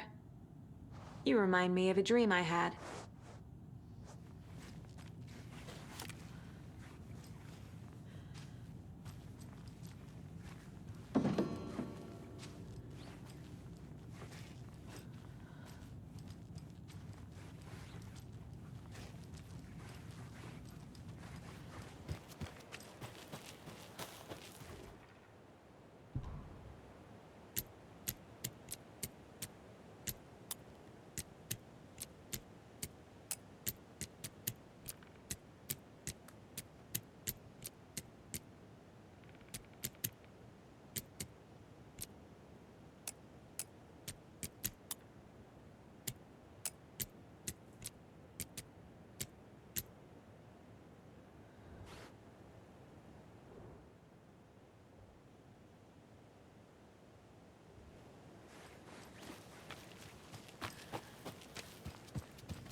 Warning.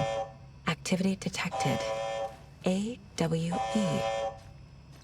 Event in progress. Cauldron Lake. What's an AWE? Casey, what exactly does the FBC do?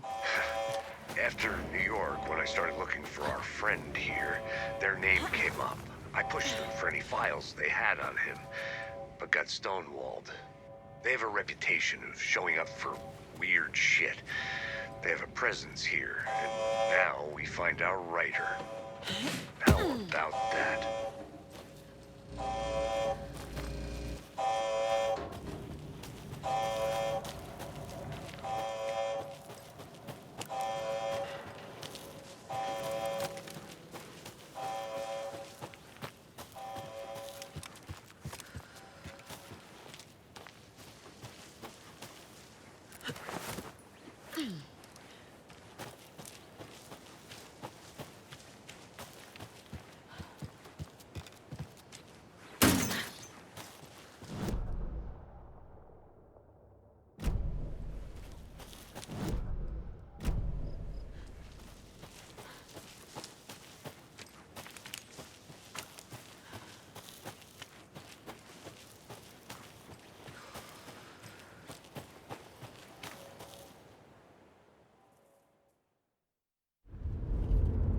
Mr. Wake, we're taking you back to our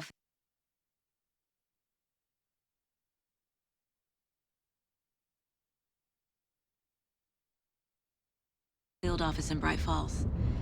You can freshen up there,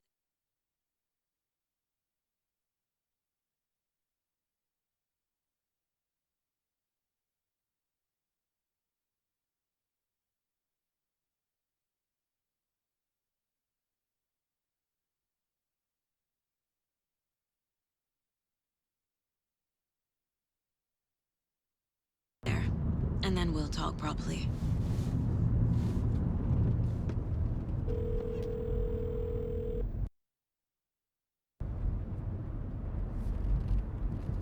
Hey, Mom. Before you say anything, I'm totally fine. Don't freak out. Dad shouldn't have even texted you. Logan? No one texted me. What's going on? I'm totally fine. I slipped, that's all. God, it's not the end of the world. Put your father on the phone. Okay. Dad, it's Mom. Don't worry, hon. Logan slipped in the shower and bumped her head. She has a slight concussion, but I'm keeping an eye on her. Lucky I heard her fall. She could have drowned. Jesus, David. Why didn't you call? I tried. It didn't go through. She's fine, really.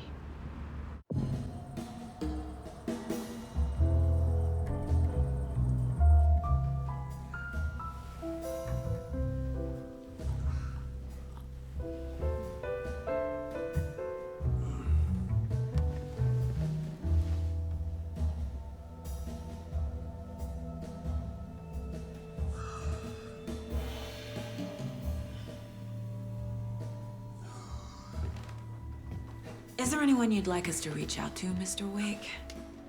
You've been gone a long time. No. No. They'd be in danger. It'll come for me. Okay, let's talk about something else. Robert Nightingale. Do you know him? You were both here in 2010. The Dark Presence got him back then. That's the last time I saw him. 13 years. Fuck me. Tell us about the pages. You had what looks like a title page with you. Return. Is this the name of the story on these pages? The writer's name has been scratched out pretty violently, but your name can still be made out underneath. Scratched out. Yeah. Scratch.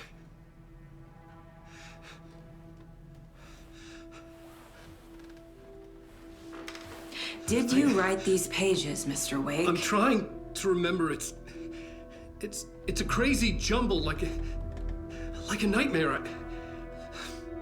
It doesn't make sense.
tonight. Alan Wake is here. Alan Wake, one of my all-time favorite writers and guests on the show. He's here to talk about his latest book. And as usual, our house band, the old gods of Asgard, is here. Take it away, you crazy Vikings! Was I on a talk show tonight? Waking up in places with no memory of how I'd gotten there. It was out of control. I didn't need another mugshot in the fucking tabloids. Had I already done the show? Was that a recording?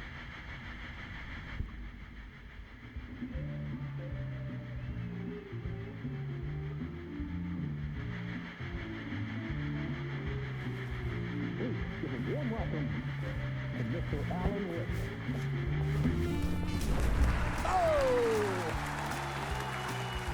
Alan! Good to see you, Alan. Great to see you. Welcome back to the show. Come on, sit down. Woo! Oh, man. It is so good to see you, Alan. This must be an exciting time for you. Tell me, does it ever get old? So does what get old? Publishing a new book. Are you okay there, my friend? You look like you've been cooped up in the writer's room for a few too many years. This is exactly how I feel. You know, I've waited so long to get my hands on the sequel to Departure. You left us on quite the cliffhanger. We've all been dying to know what "it's not a lake, it's an ocean" really means. You and me both. Well, our wait is over.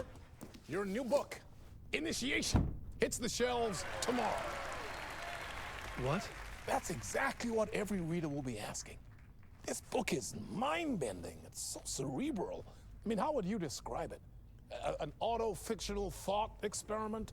A horror story? A postmodern detective story? Wait. This isn't right. I haven't written anything. He's so humble. Okay, you got me. Good prank, very funny. But yeah, sad to say, I've not written this. I'd remember if I'd written a book, right? Or maybe it was written by your evil double. Well played, man! That is spot on! Playing the role here. Pretending the world of the book overlaps our own. That's very meta indeed. You see, Initiation tells the story of a fictional writer named Alan Wake, who is trapped in a nightmare, desperately trying to find the manuscript of a novel he has forgotten he has written. The book is set in New York, but it might not be New York at all. He is tormented by his dark doppelganger and guided by visions of a fictional detective he has written. That's right, Alex Casey is in this book as well. I guess we'll just keep doing this the whole show. The joke's on me. But isn't that what you sign up for with autofiction? No, but seriously, I found the structure of the reality you build in the book fascinating. It reminded me of The Matrix. I mean, the writer is physically in his writer's room, trapped there, and he projects himself out to this dark dream of New York through the story he is writing. Like astral projection. Did I get that right? Yeah, that's exactly right. Go on. I should be taking notes here. This is great stuff. Notes to that other Alan Wake in that room writing this as we speak? Are we all in your story, Alan? Wow. No, I wish you every success with your new book, Alan. I hope it's as successful as your best-selling Alex Casey series. Initiation hits the shelves tomorrow. After this, I'm sure we'll all be eagerly awaiting the culmination of this hero's journey trilogy of yours.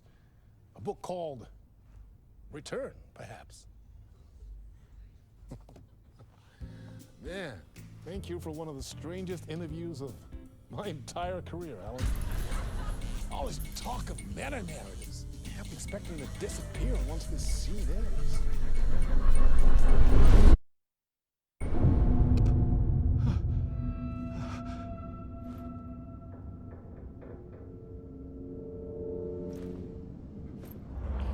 Hello? I'm losing it. Something's not right here. I needed to get home. To Alice.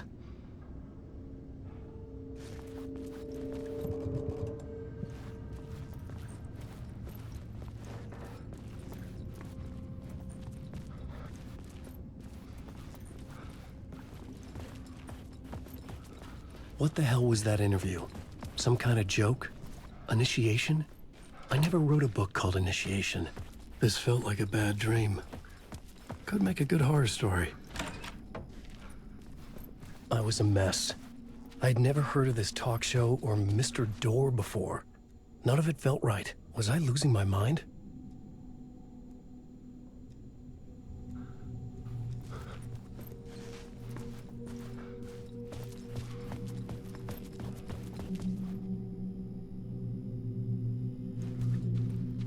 Hey! I think I've been locked in! Anybody? Fuck. Now I have to find the code myself. Great.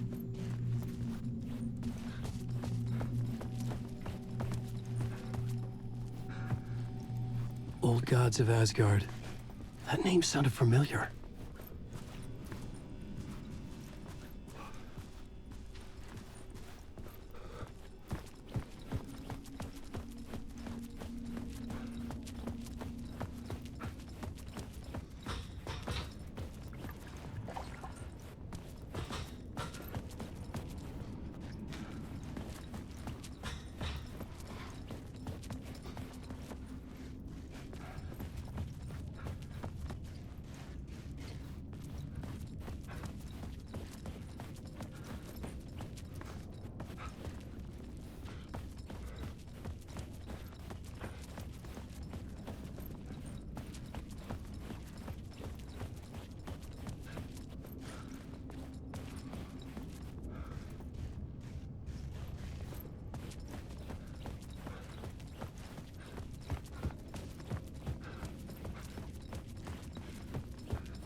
There was something here.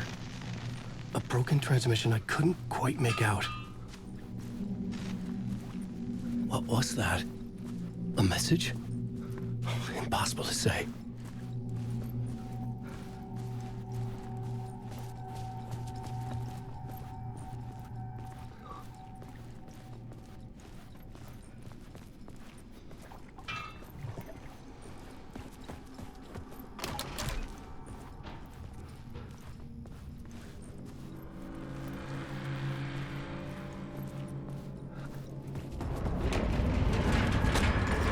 There was something in the studio with me. I had to get out.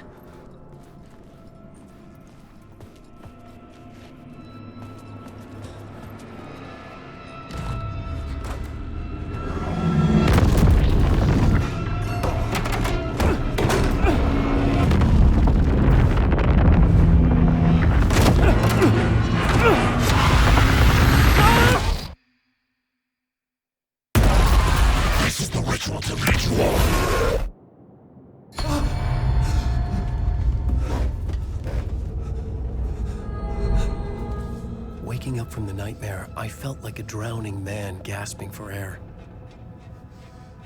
This place felt familiar. A ghost of a memory surfaced, about riding here for countless days.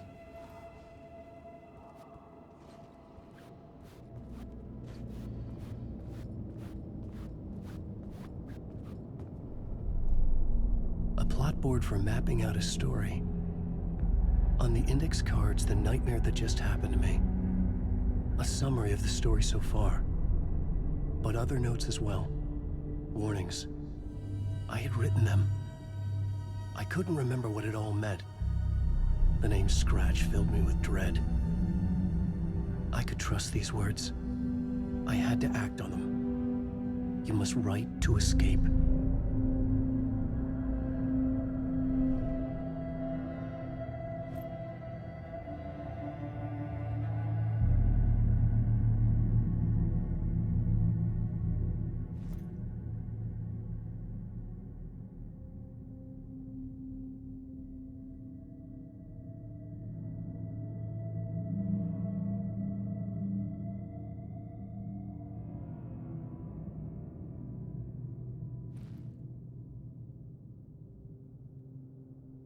I had to write more.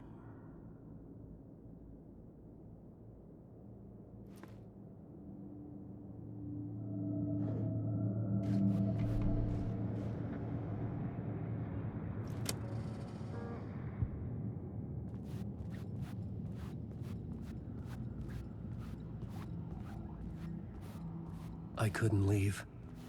This wasn't the way out.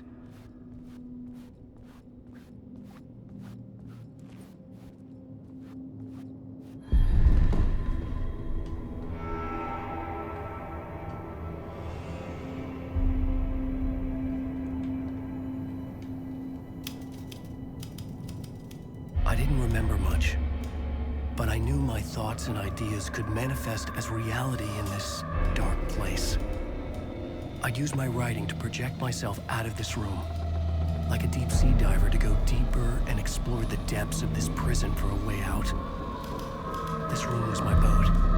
Writing was my lifeline. I would start again at the talk show.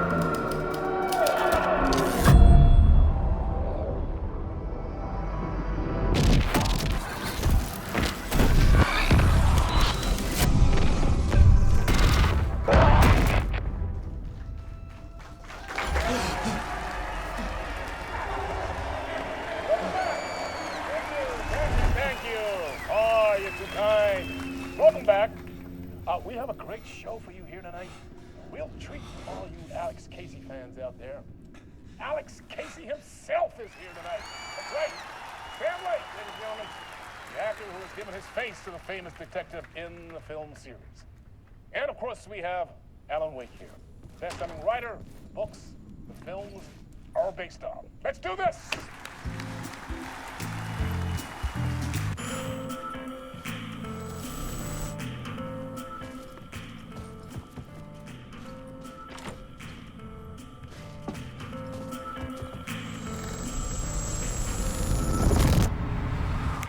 Welcome back to the show.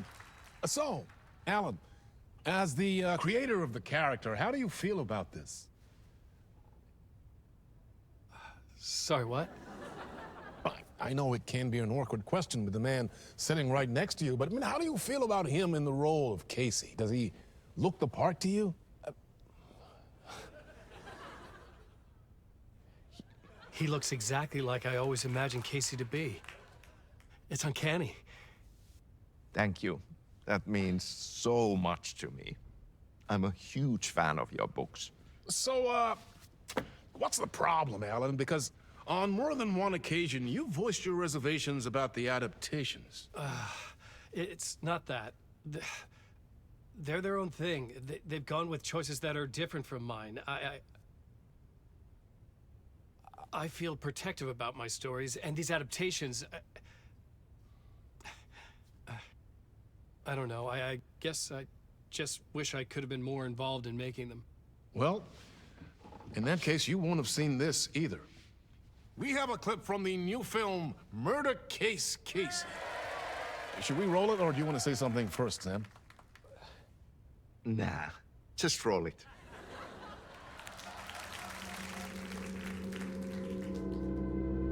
This city was an old scar that refused to heal. The rain made it fester. It needed the sun, but there was only the night. I was tired. Insomnia covered me like a plastic film. I was watching the world through a rain-slick window, my own reflection haunting the view. I was trying to track down a missing writer. My only clue was a table lamp, shaped like an angel. The only thing to shed light on this sordid mystery.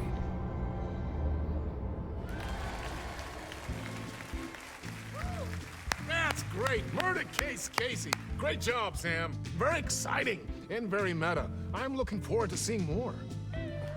Wait, stop. What was that about a writer? About a lamp?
Hello?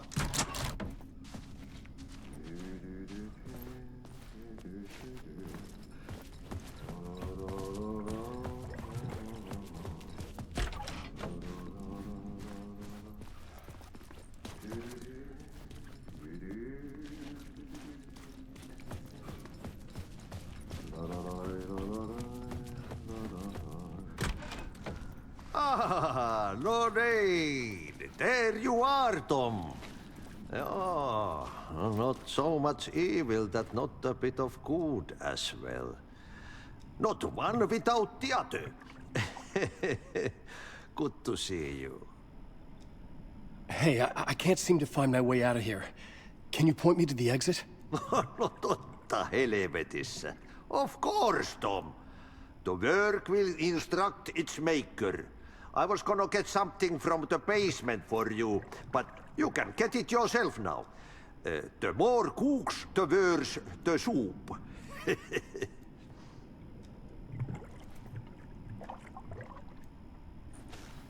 What do you want me to get from the basement? And my name's Alan, not Tom. Ja, mutta katsoppa, a man, but a man with a tool makes two, Tom. Eikö niin? And a man with a tool can build his own exit. It's in a shoebox, in the basement where you left it. Safe as in the Lord's purse. Here's the key.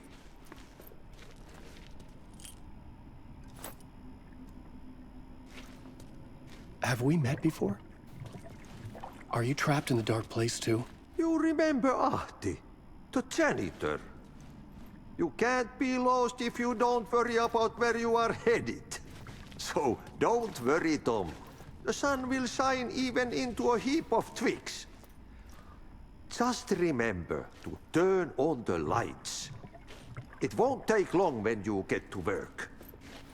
I've been trying to find a way to escape the dark place. Any suggestions? He who mouths about his troubles is the prisoner of his troubles.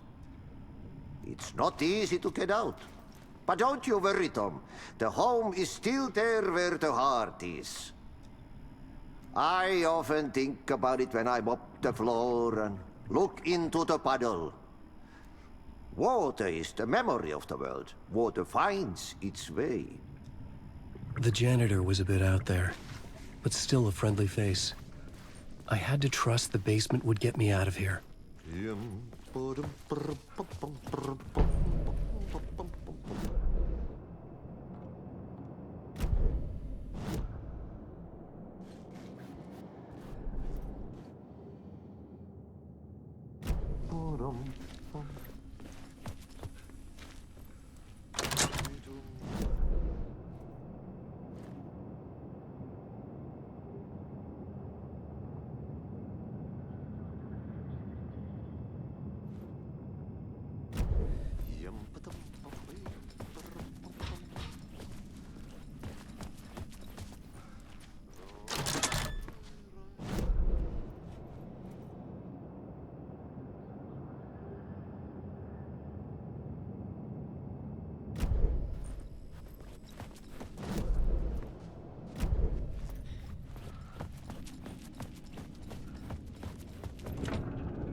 The talk show host?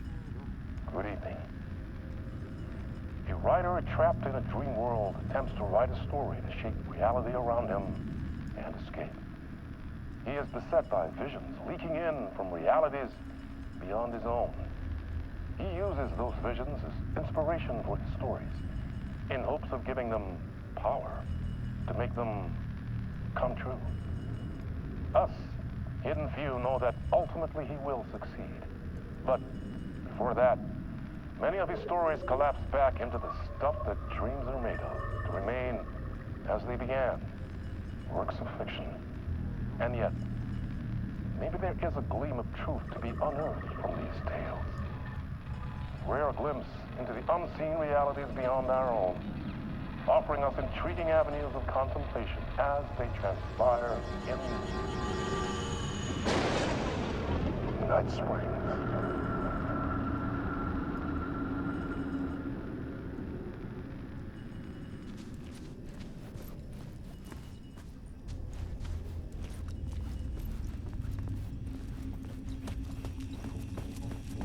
An old lamp and a shoebox. Was this what the janitor had left for me?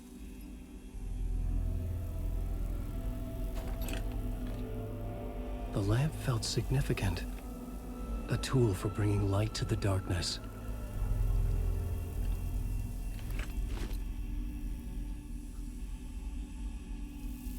I felt a magnetic pull between the lamp and the light overhead.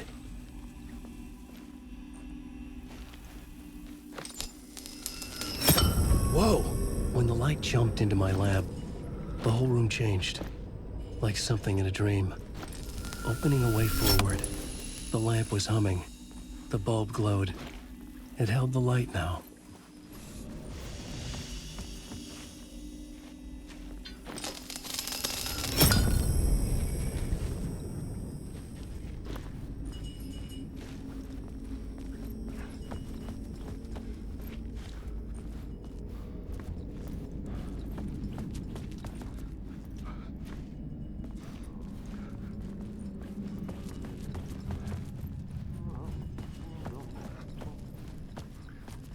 I felt another surge from the lamp.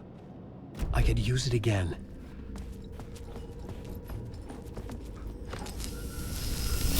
The glow in the lamp went out, shifting the light in the room.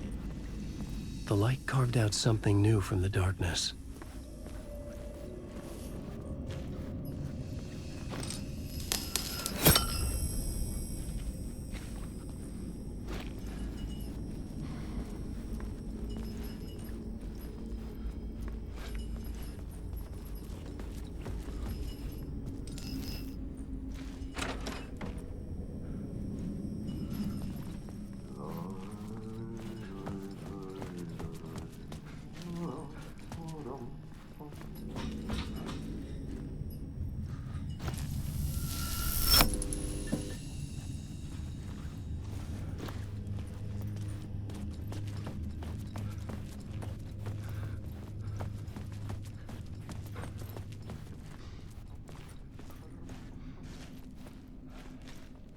I needed to find another way out.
Place wants to drown me. I'm losing myself. I have to fight it. I have to remember. The clicker. The light switch. I lost it. But I have the lamp now. The lamp the switch was cut from. This place is a nightmare. Not real, and yet more real than anything. The danger and the horror are real. It feeds off my mind. Twisting whatever it takes into psychotic reality. I'm trapped here. I write to escape. I've tried this many times, written countless stories, forgotten how many. I keep failing, but I must keep trying. I use the story to dive deeper. Every word I write is a step forward on this spiral in the darkness. I dive to the body to find the answer, the map, and the key, and the compass. That's combined to form a door leading out. But how do you open a door that's not a door? At the bottom of an ocean that's not an ocean, and a lake that's not a lake.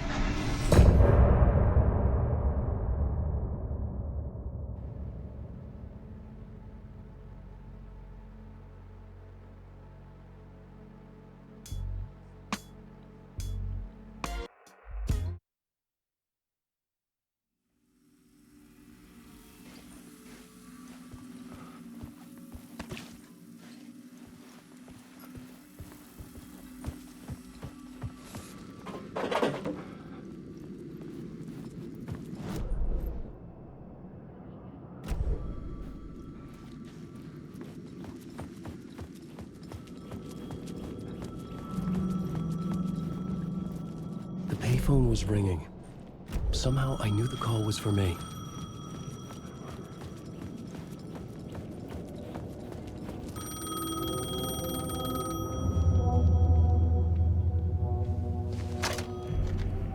Hello? Alan Wake?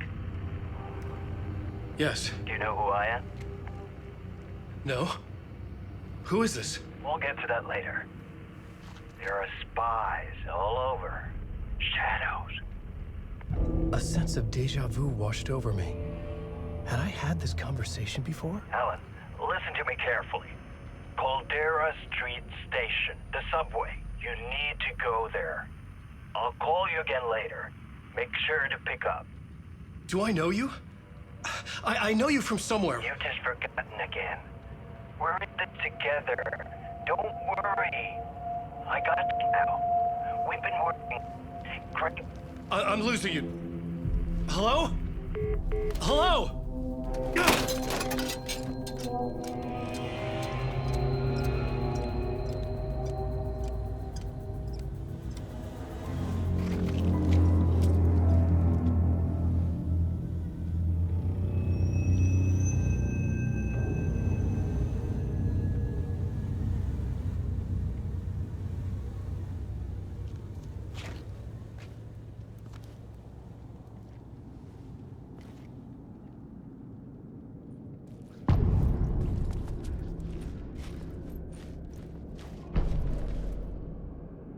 The man had said Caldera Street Station. I had to go there.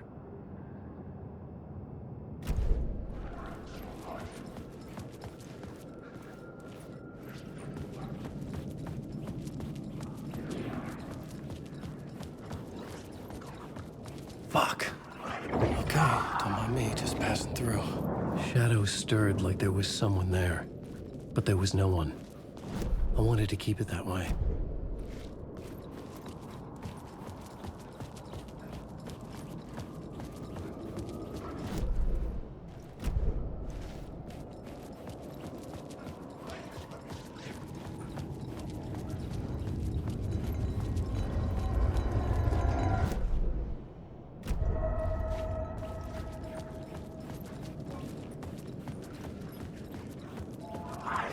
Caldera Street Station sign was there, but the entrance was missing. I had to make it appear. Maybe I could use the lamp to reveal the station entrance. The lamp was dead in my hand. I needed to find a light for it.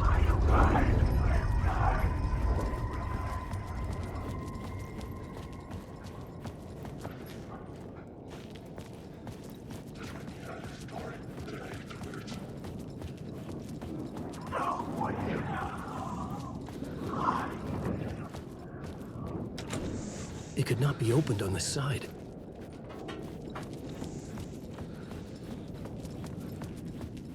Alan Wake.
It was locked from the other side.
dark place wouldn't let me go that way.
Is this the way it was on the page? What the hell?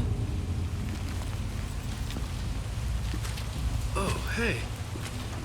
We met at Door's show. Alan Wake, the writer. I'm Alex Casey. I'm looking into a murder. Come on, what is this? There's a piece of evidence, a manuscript of a novel. You wouldn't know anything about it? A manuscript? What manuscript? I need to see it. Rumor had it the manuscript contained the details of the murders. A murder cult was following the story to commit their gruesome acts. Was Wake their leader? Had he written it? How far would he go to create a perfect work of art? Or would he be the next victim?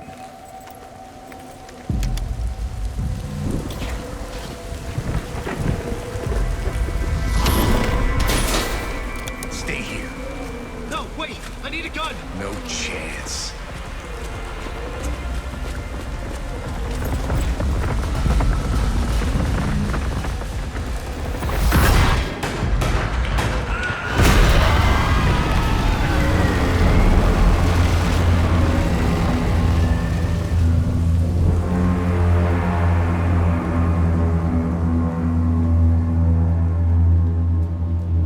Casey! Damn it. I remember dying in this alley in a dream I had. He was just gonna keep killing me here, loop by loop. You're not gonna get what you want. You think you know. You know shit. You don't really wanna know. You're gonna get what's coming to you.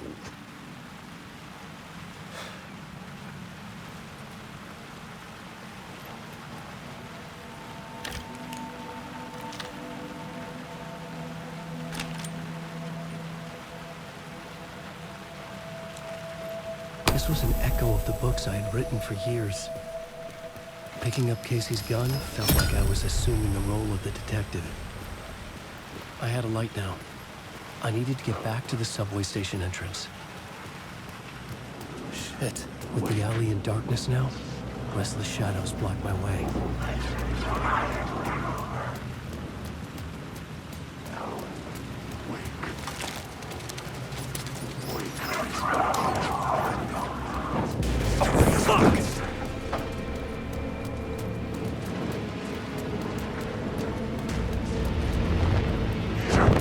Darkness protected them. I had to get away.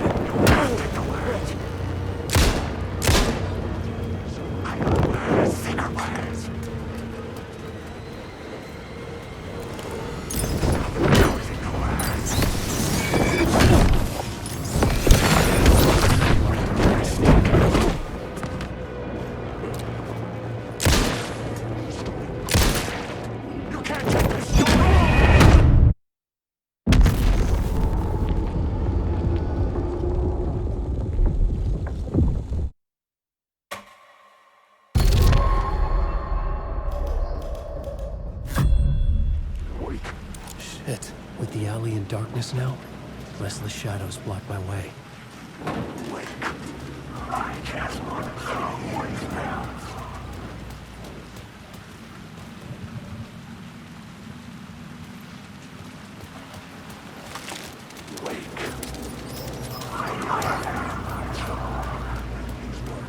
Oh, fuck!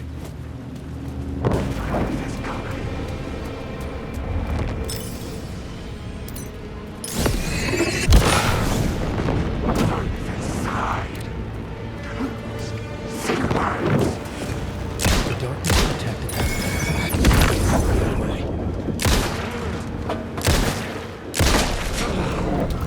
The shadows faded out. Until they didn't. They tried to stop me. With the gun and flashlight, I could fight back.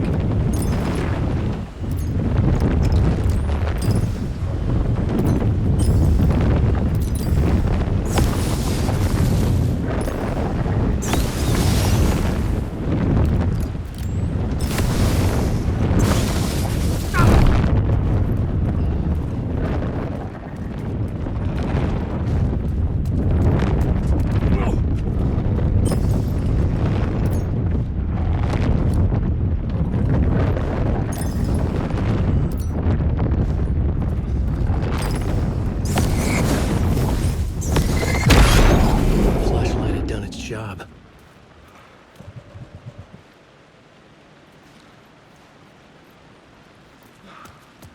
I could use the light to open the subway entrance now.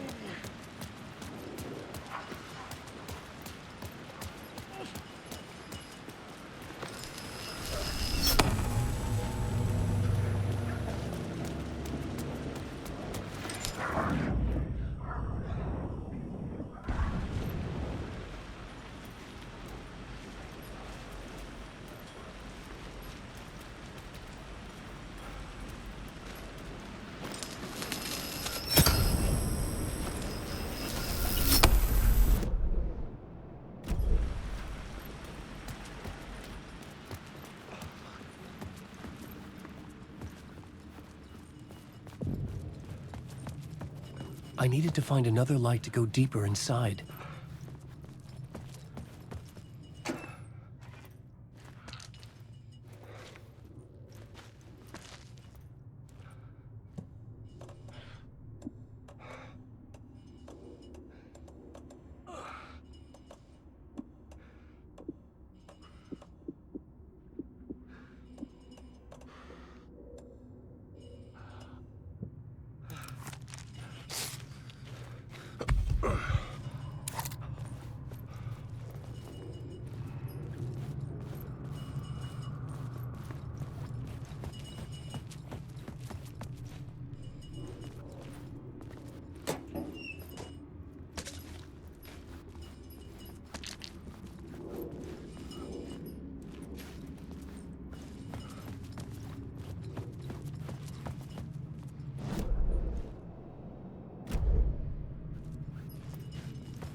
I'm lost.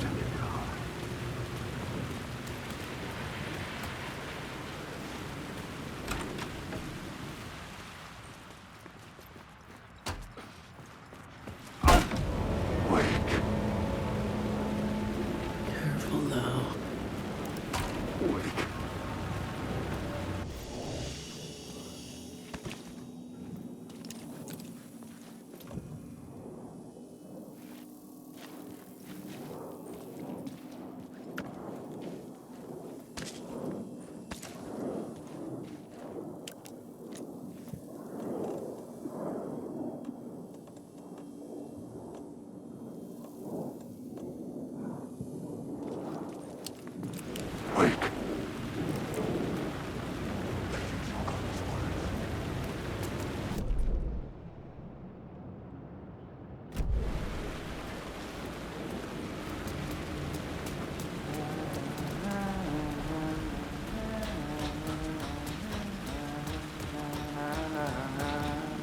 Hello?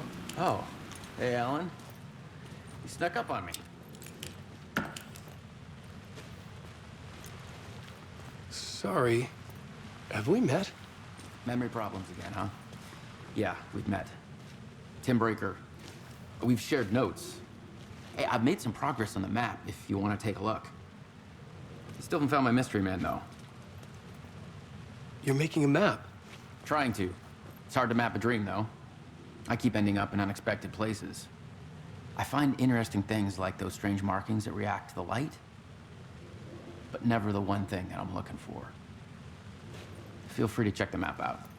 Oh, I've been stockpiling supplies while I poke around. If you find a stash, take anything you need. I appreciate the help. Who's this mystery man? Oh, it wouldn't be much of a mystery if I knew. All I have is a name. Orland Dorr. The talk show host? No. No, that doesn't sound like him. The guy has many disguises, but a talk show host? No. I'll keep looking.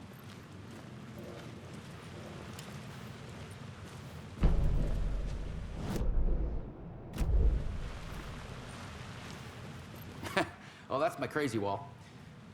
I'm just trying to make sense of things. Don't judge me. I'll trade you walls any day.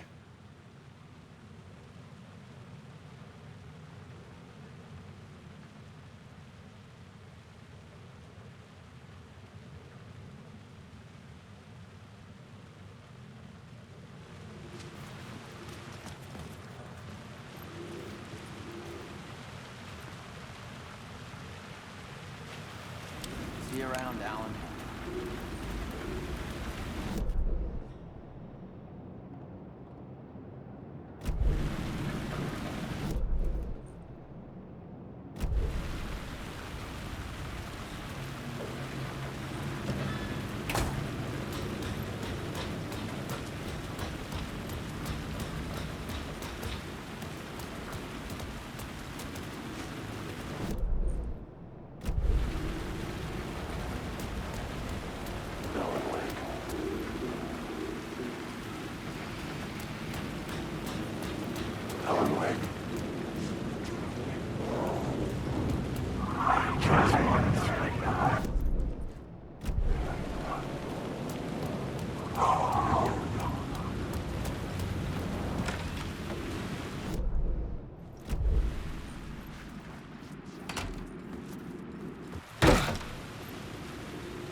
there was something hidden here, light would reveal it.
The phrase repeated over and over. The words resonated with meaning. Had I written this?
dictionary definition of the word is an enthusiast, a fervent devotee, an abbreviation of fanatic. What comes across to an outsider as a dangerous obsession or even madness is something entirely different from the point of view of the fan herself. To be a fan is a joyous existence, one filled with the happiness that stems from knowing with utter clarity the purpose of your life. But what if that purpose could be more still? If you could be lifted out of the flock as your idol's chosen one, the only one who could decipher his secret messages. What lengths would you go to save the object of your obsession in Night Springs? Tonight's cult classic episode, #1 fan.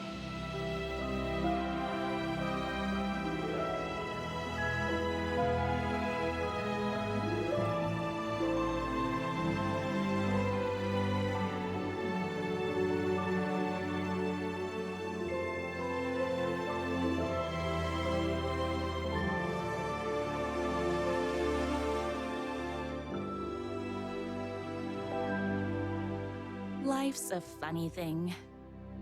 You spend all your time wishing and hoping and dreaming for something, and then, bam!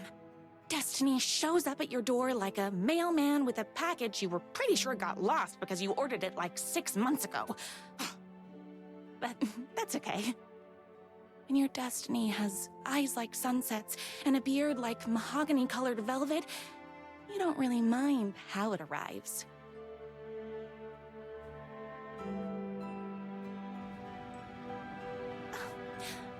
But my day didn't start off with all that excitement. It began like any other day did for this waitress/protector of the town of Night Springs. As always, Knight's Diner was the hottest spot in town, so there was plenty of work to do. It's everyone's favorite waitress! Look who it is! Hi, everyone! Could I get another cup of that delicious special brew that only you know how to make? Of course. Who else wants a top-up? Me. Right here, please. One for me, please, and thank you. Will do. Let me just grab a fresh pot.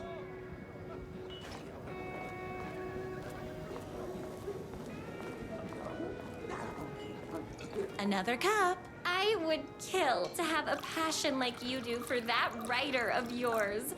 You two are destined for each other. Hot coffee. I heard your fan site for that writer was named best fan site in the world.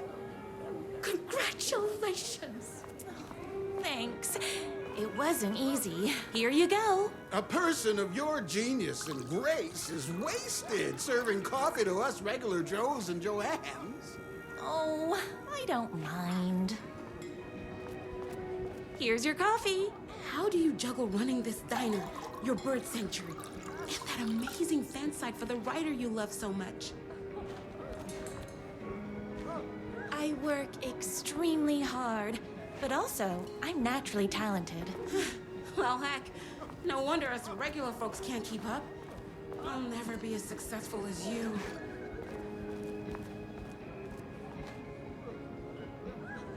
You won't be with that attitude.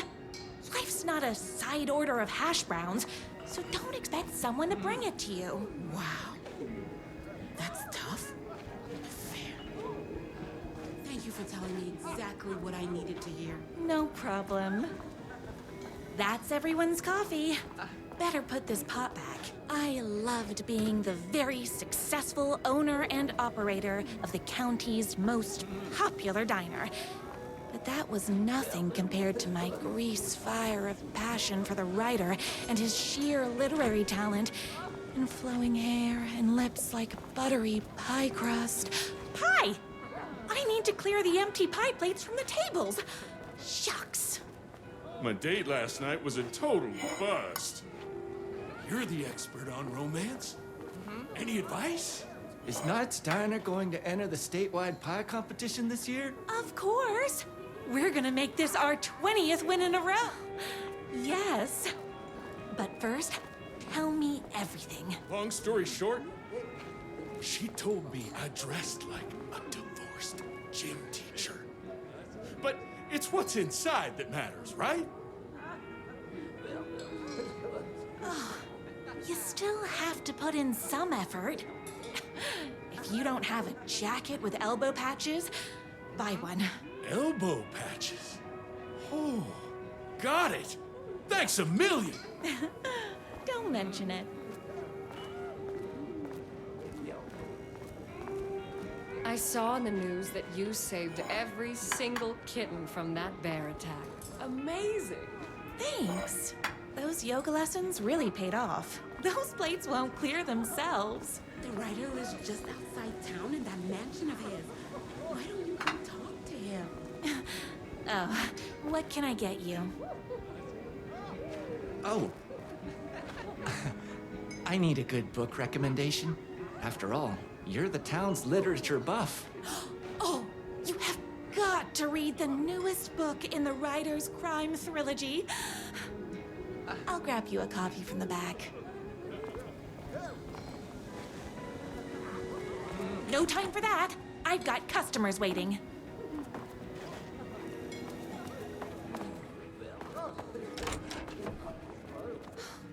He better not crease any pages.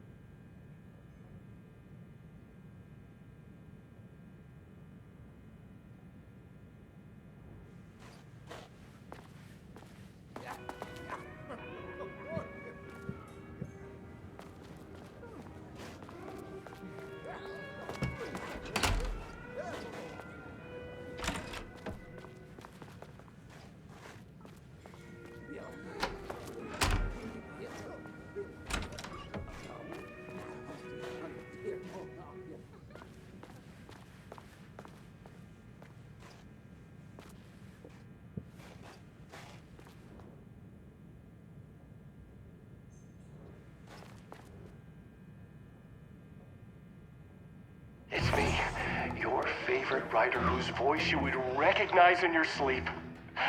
I'm in danger. Please, my #1 fan, you're the only one who can save me. Oh my gosh! Don't worry, I'm on my way. My beloved writer was in terrible danger, and I had to rescue him. The stakes had never been higher. Luckily, I kept all my accessories in the diner's kitchen.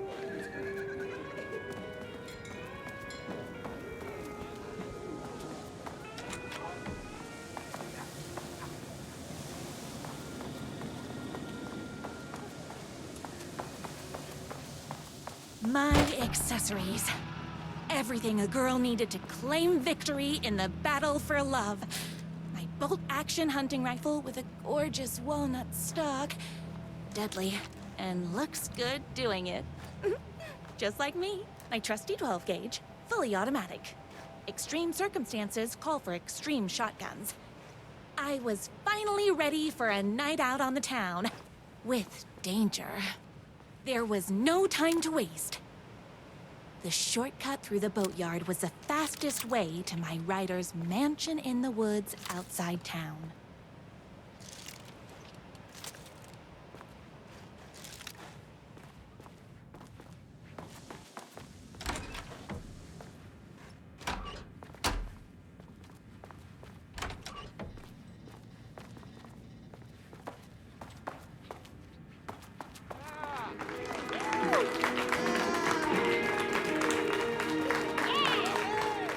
Boatyard is this way! You better hurry! Go through the boatyard! I got turned around. How unlike me.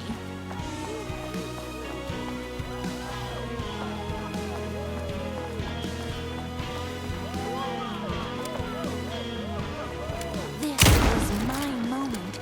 My chance to save the writer and make him realize how much he needed me.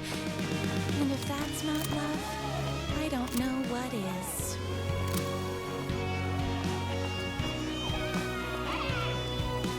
the diner while you're gone! We'll be way worse at it! Tell him we all love his butts! Save literature! We're the only one tough and graceful enough to save him!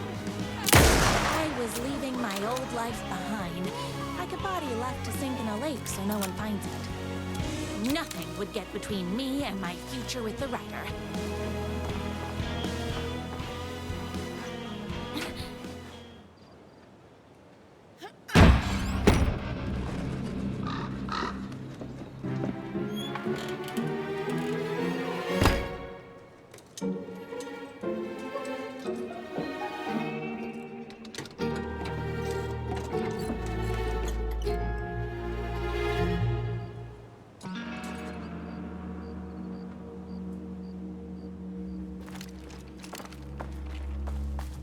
Now, who the heck is that?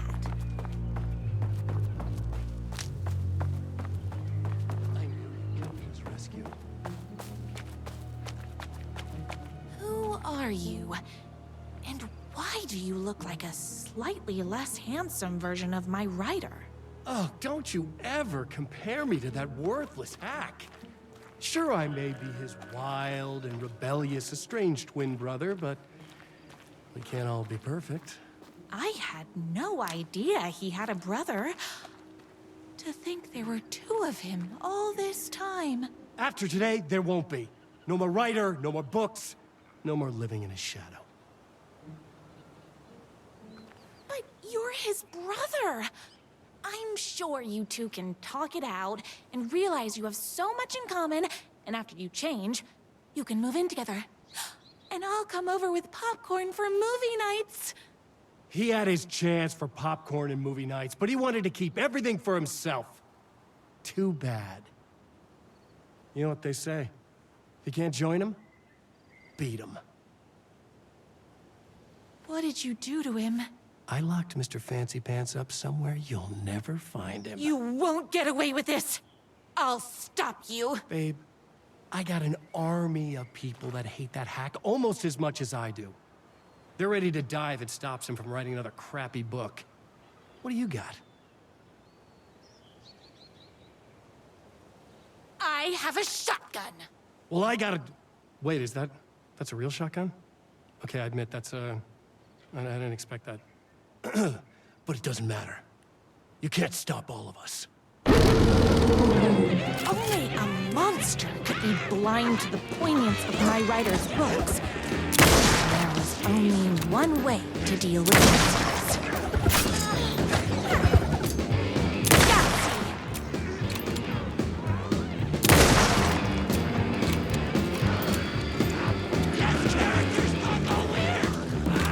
Between me and my writer.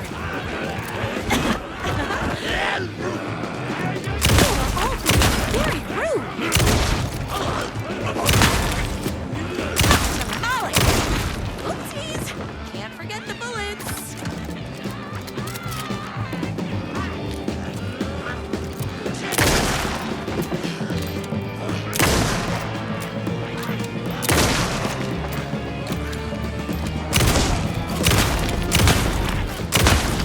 Oh, hold on.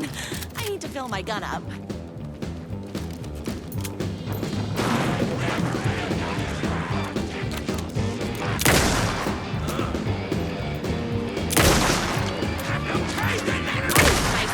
This morning, so don't mess with me.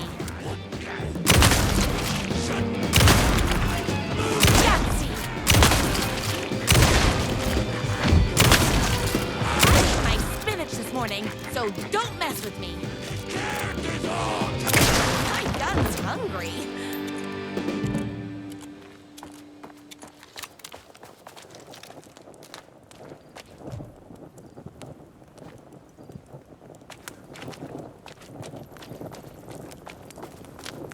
The twins' motorcycle had left tracks in the mud.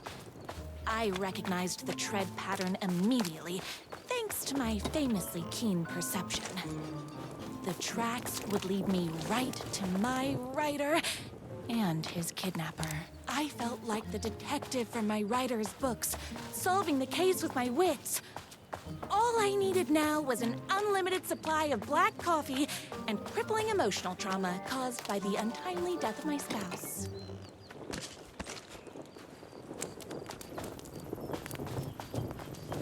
More haters.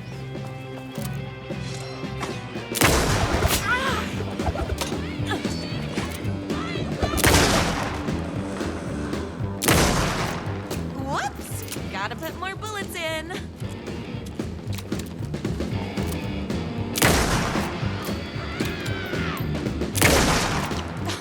I'm fresh out of bullets.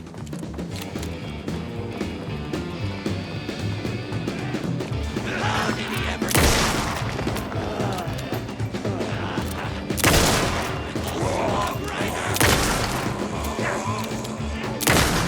It's bullets o'clock.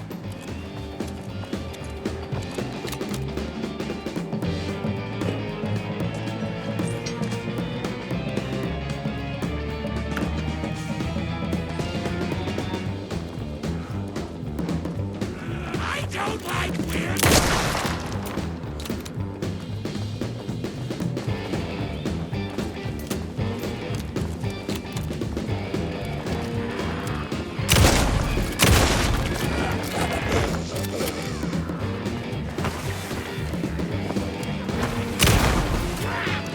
Don't get between me and my writer.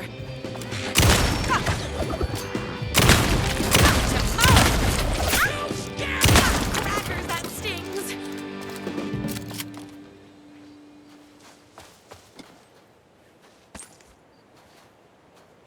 Why hadn't my writer ever told me he had a semi-evil twin brother? He must be waiting until our third or fourth date, surrounded by candles, so he could reveal this vulnerable chapter from the dramatic story of his emotionally troubled past. Oh, that man has more layers than a croissant.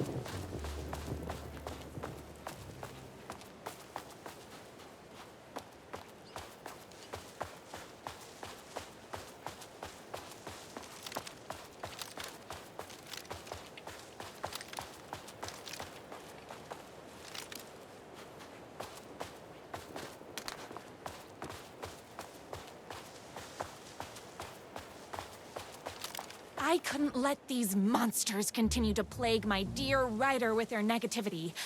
I would treat them the same way I treat trolls on my fan site, but this time, I was banning them from life.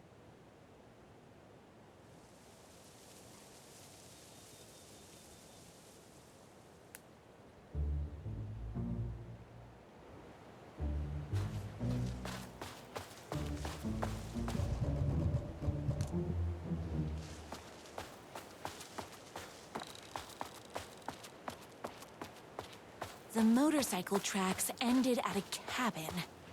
Was my writer inside? Hello? Isn't anyone gonna rescue this poor little writer? Hello?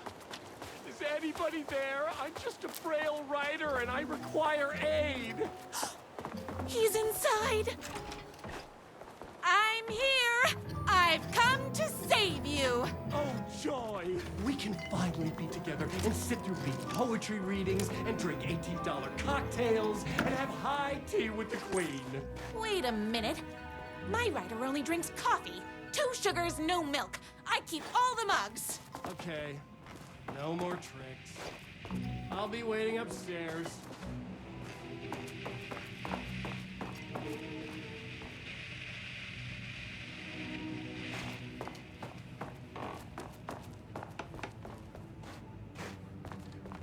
Where are you? I was never upstairs. I lied when I said there were no more tricks. Ooh, you're starting to peeve me off, mister. Where is my writer? I'm just having a little fun. Chat down at the beach. It's just out the back. First, he kidnaps my writer. Then he calls him a tea drinker. He had crossed the line. I was going to go to that beach and give this jerk the scolding of a lifetime.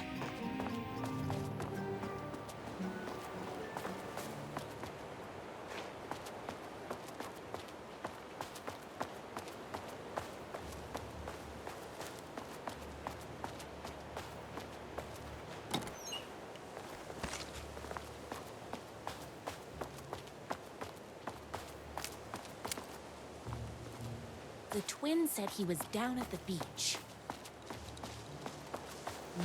Hey, me and my bike were just enjoying the view. Where is my writer? What do you even see in that crybaby? He's boring, he dresses like a nerd, Hush your mouth! He is a stylish intellectual who is in touch with his feelings. You're starting to cramp my style, babe. And I'm not telling you where he is. What did he ever do to you? I, already told you that? At the boatyard? I feel overshadowed by success, like he's taking everything I can compete. Oh, right. I remember now. It's a self-confidence thing. Well, it's a bit more complicated than that. You are going to tell me where he is, or else. Or else what, babe? You asked for it. You're rude, you have no manners, your too cool to care attitude is attractive initially, but drives people away after they realize you're emotionally incapable of letting your walls down to reveal that you are a vulnerable human being just like everybody else. You are trying way too hard with that outfit. No, stop! I don't like being seen! Listen, I never had your precious writer. I was just keeping you distracted while my army of haters storms his mansion. Now the love of your life is doomed! Doomed!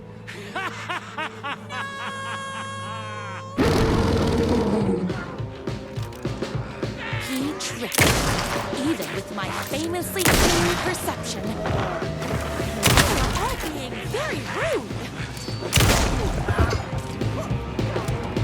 My minute warning, so don't mess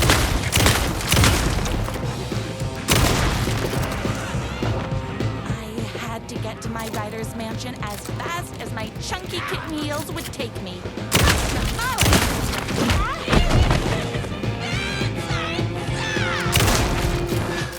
I'm fresh out of bullets.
Hungry.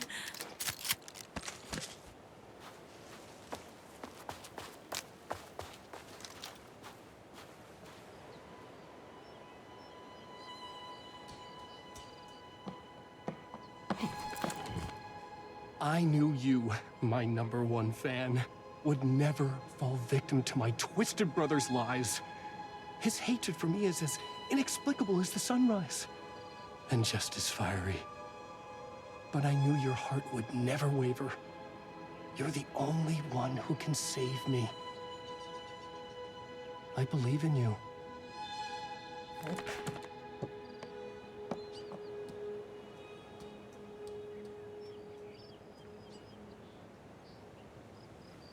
My writer believed in me. We were kindred spirits. We fit together like a bicycle chain and that spiky wheel thing the chain fits into. We were connected by love and destiny. He was meant to be mine, Always and forever, there was no time to lose. I was the only one who could save the writer and the very soul of literature from these evil haters. The fate of all art rested on my shoulders. The stakes had never been higher. If I have to stop you myself, I will. Unlike him, I'm not afraid to get my hands dirty.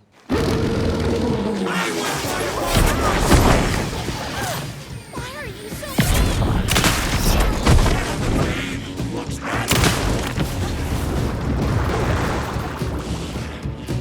I'm here for the writer, not you!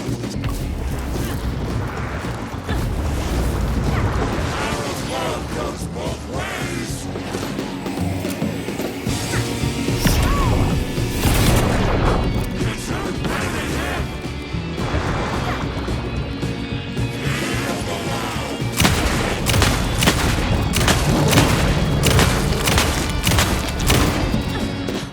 I'm fresh out of bullets.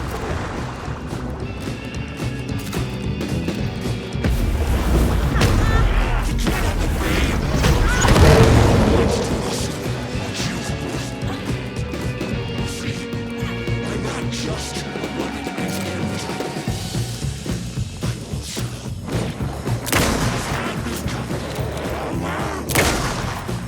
I should have known. But that won't stop me. I didn't want you to get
Going to kill you? You're my darling writer's brother. You really do love him, huh? I guess I never even had a chance. I was just jealous of his talent, his money, his velvety hair. But mostly, that he's got the love of somebody as amazing as you. Oh, you silly werewolf. You could have all those things too. You just need to stop wanting to be him and start wanting to be you. Your words have shown me that it wasn't my brother I hated. It was myself. Oh, what have I done? Those haters will tear him apart, and it's all my fault. Please, go save him. Oh, I intend to.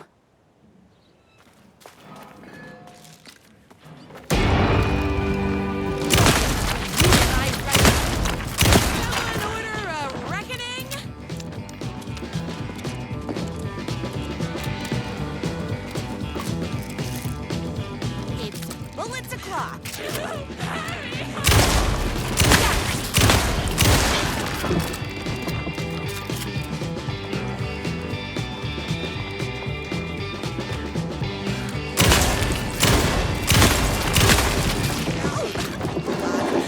Fill my gun up. His character's on top weird.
rock.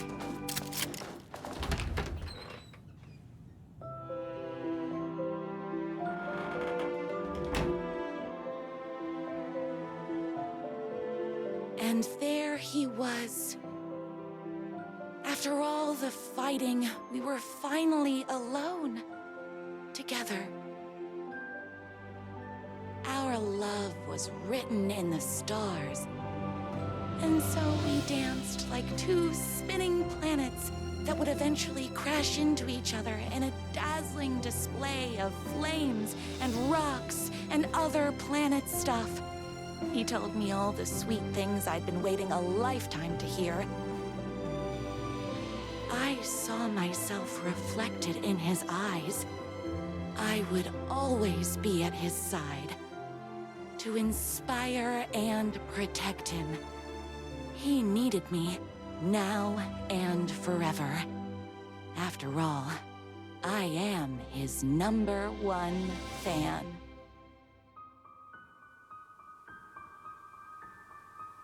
A fan and the object of her joy come together against a world trying to keep them apart. A happy ending for some. But is happiness, like beauty, all in the eye of the beholder? Where is the line between fandom and fixation? One can never tell in Night Springs.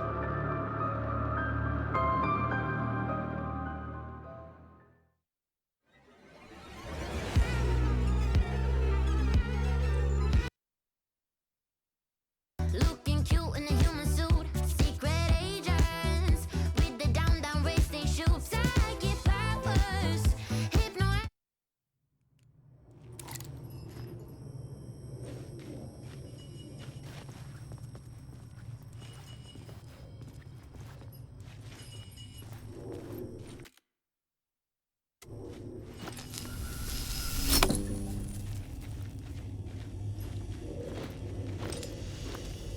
The gates to the platform were closed.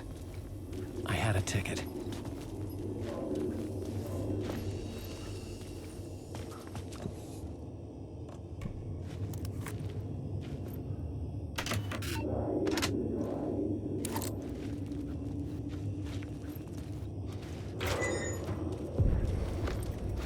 Something about the station platform felt significant. It would work in my writing, but I needed more.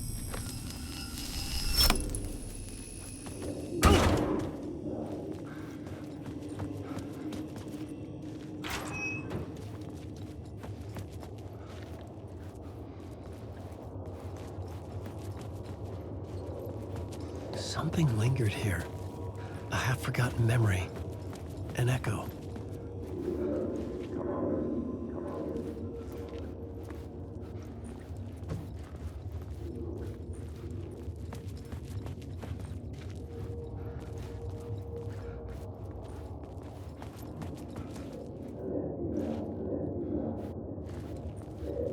Something was here.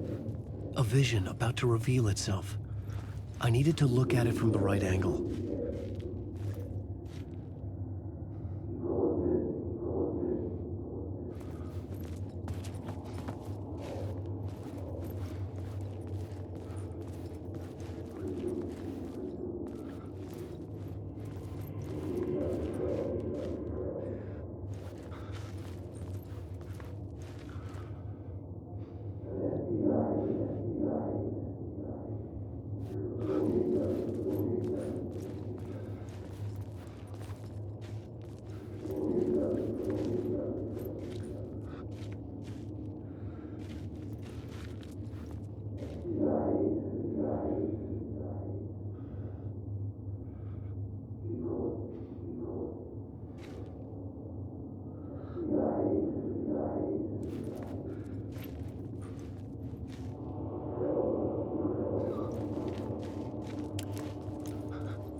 Murder cult. An FBI agent had come here before me on the trail of a murder cult. He'd gone missing. presumed dead. The cult was leaving me clues to follow, connecting the dots from one murder to the next, inviting me to draw an obscene picture on the city map. Caldera Street Station. The name made me think of the exit wound of a bullet. I had a flash of inspiration. The ghost of my fictional detective. A story thread I could use in my writing.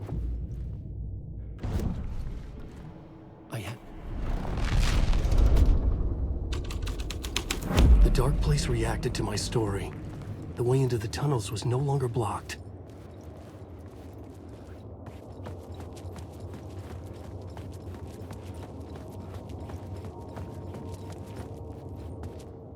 The Fed had glimpsed into the maw of darkness. It swallowed him whole. The tracks led into the tunnel. That was my way forward.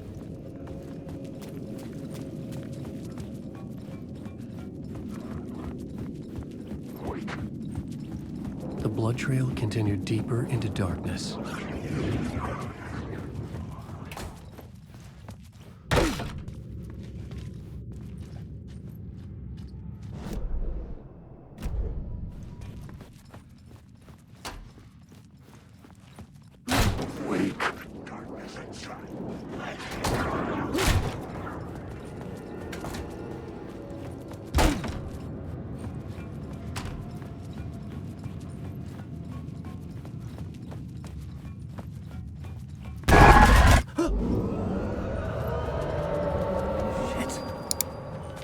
The sound of that.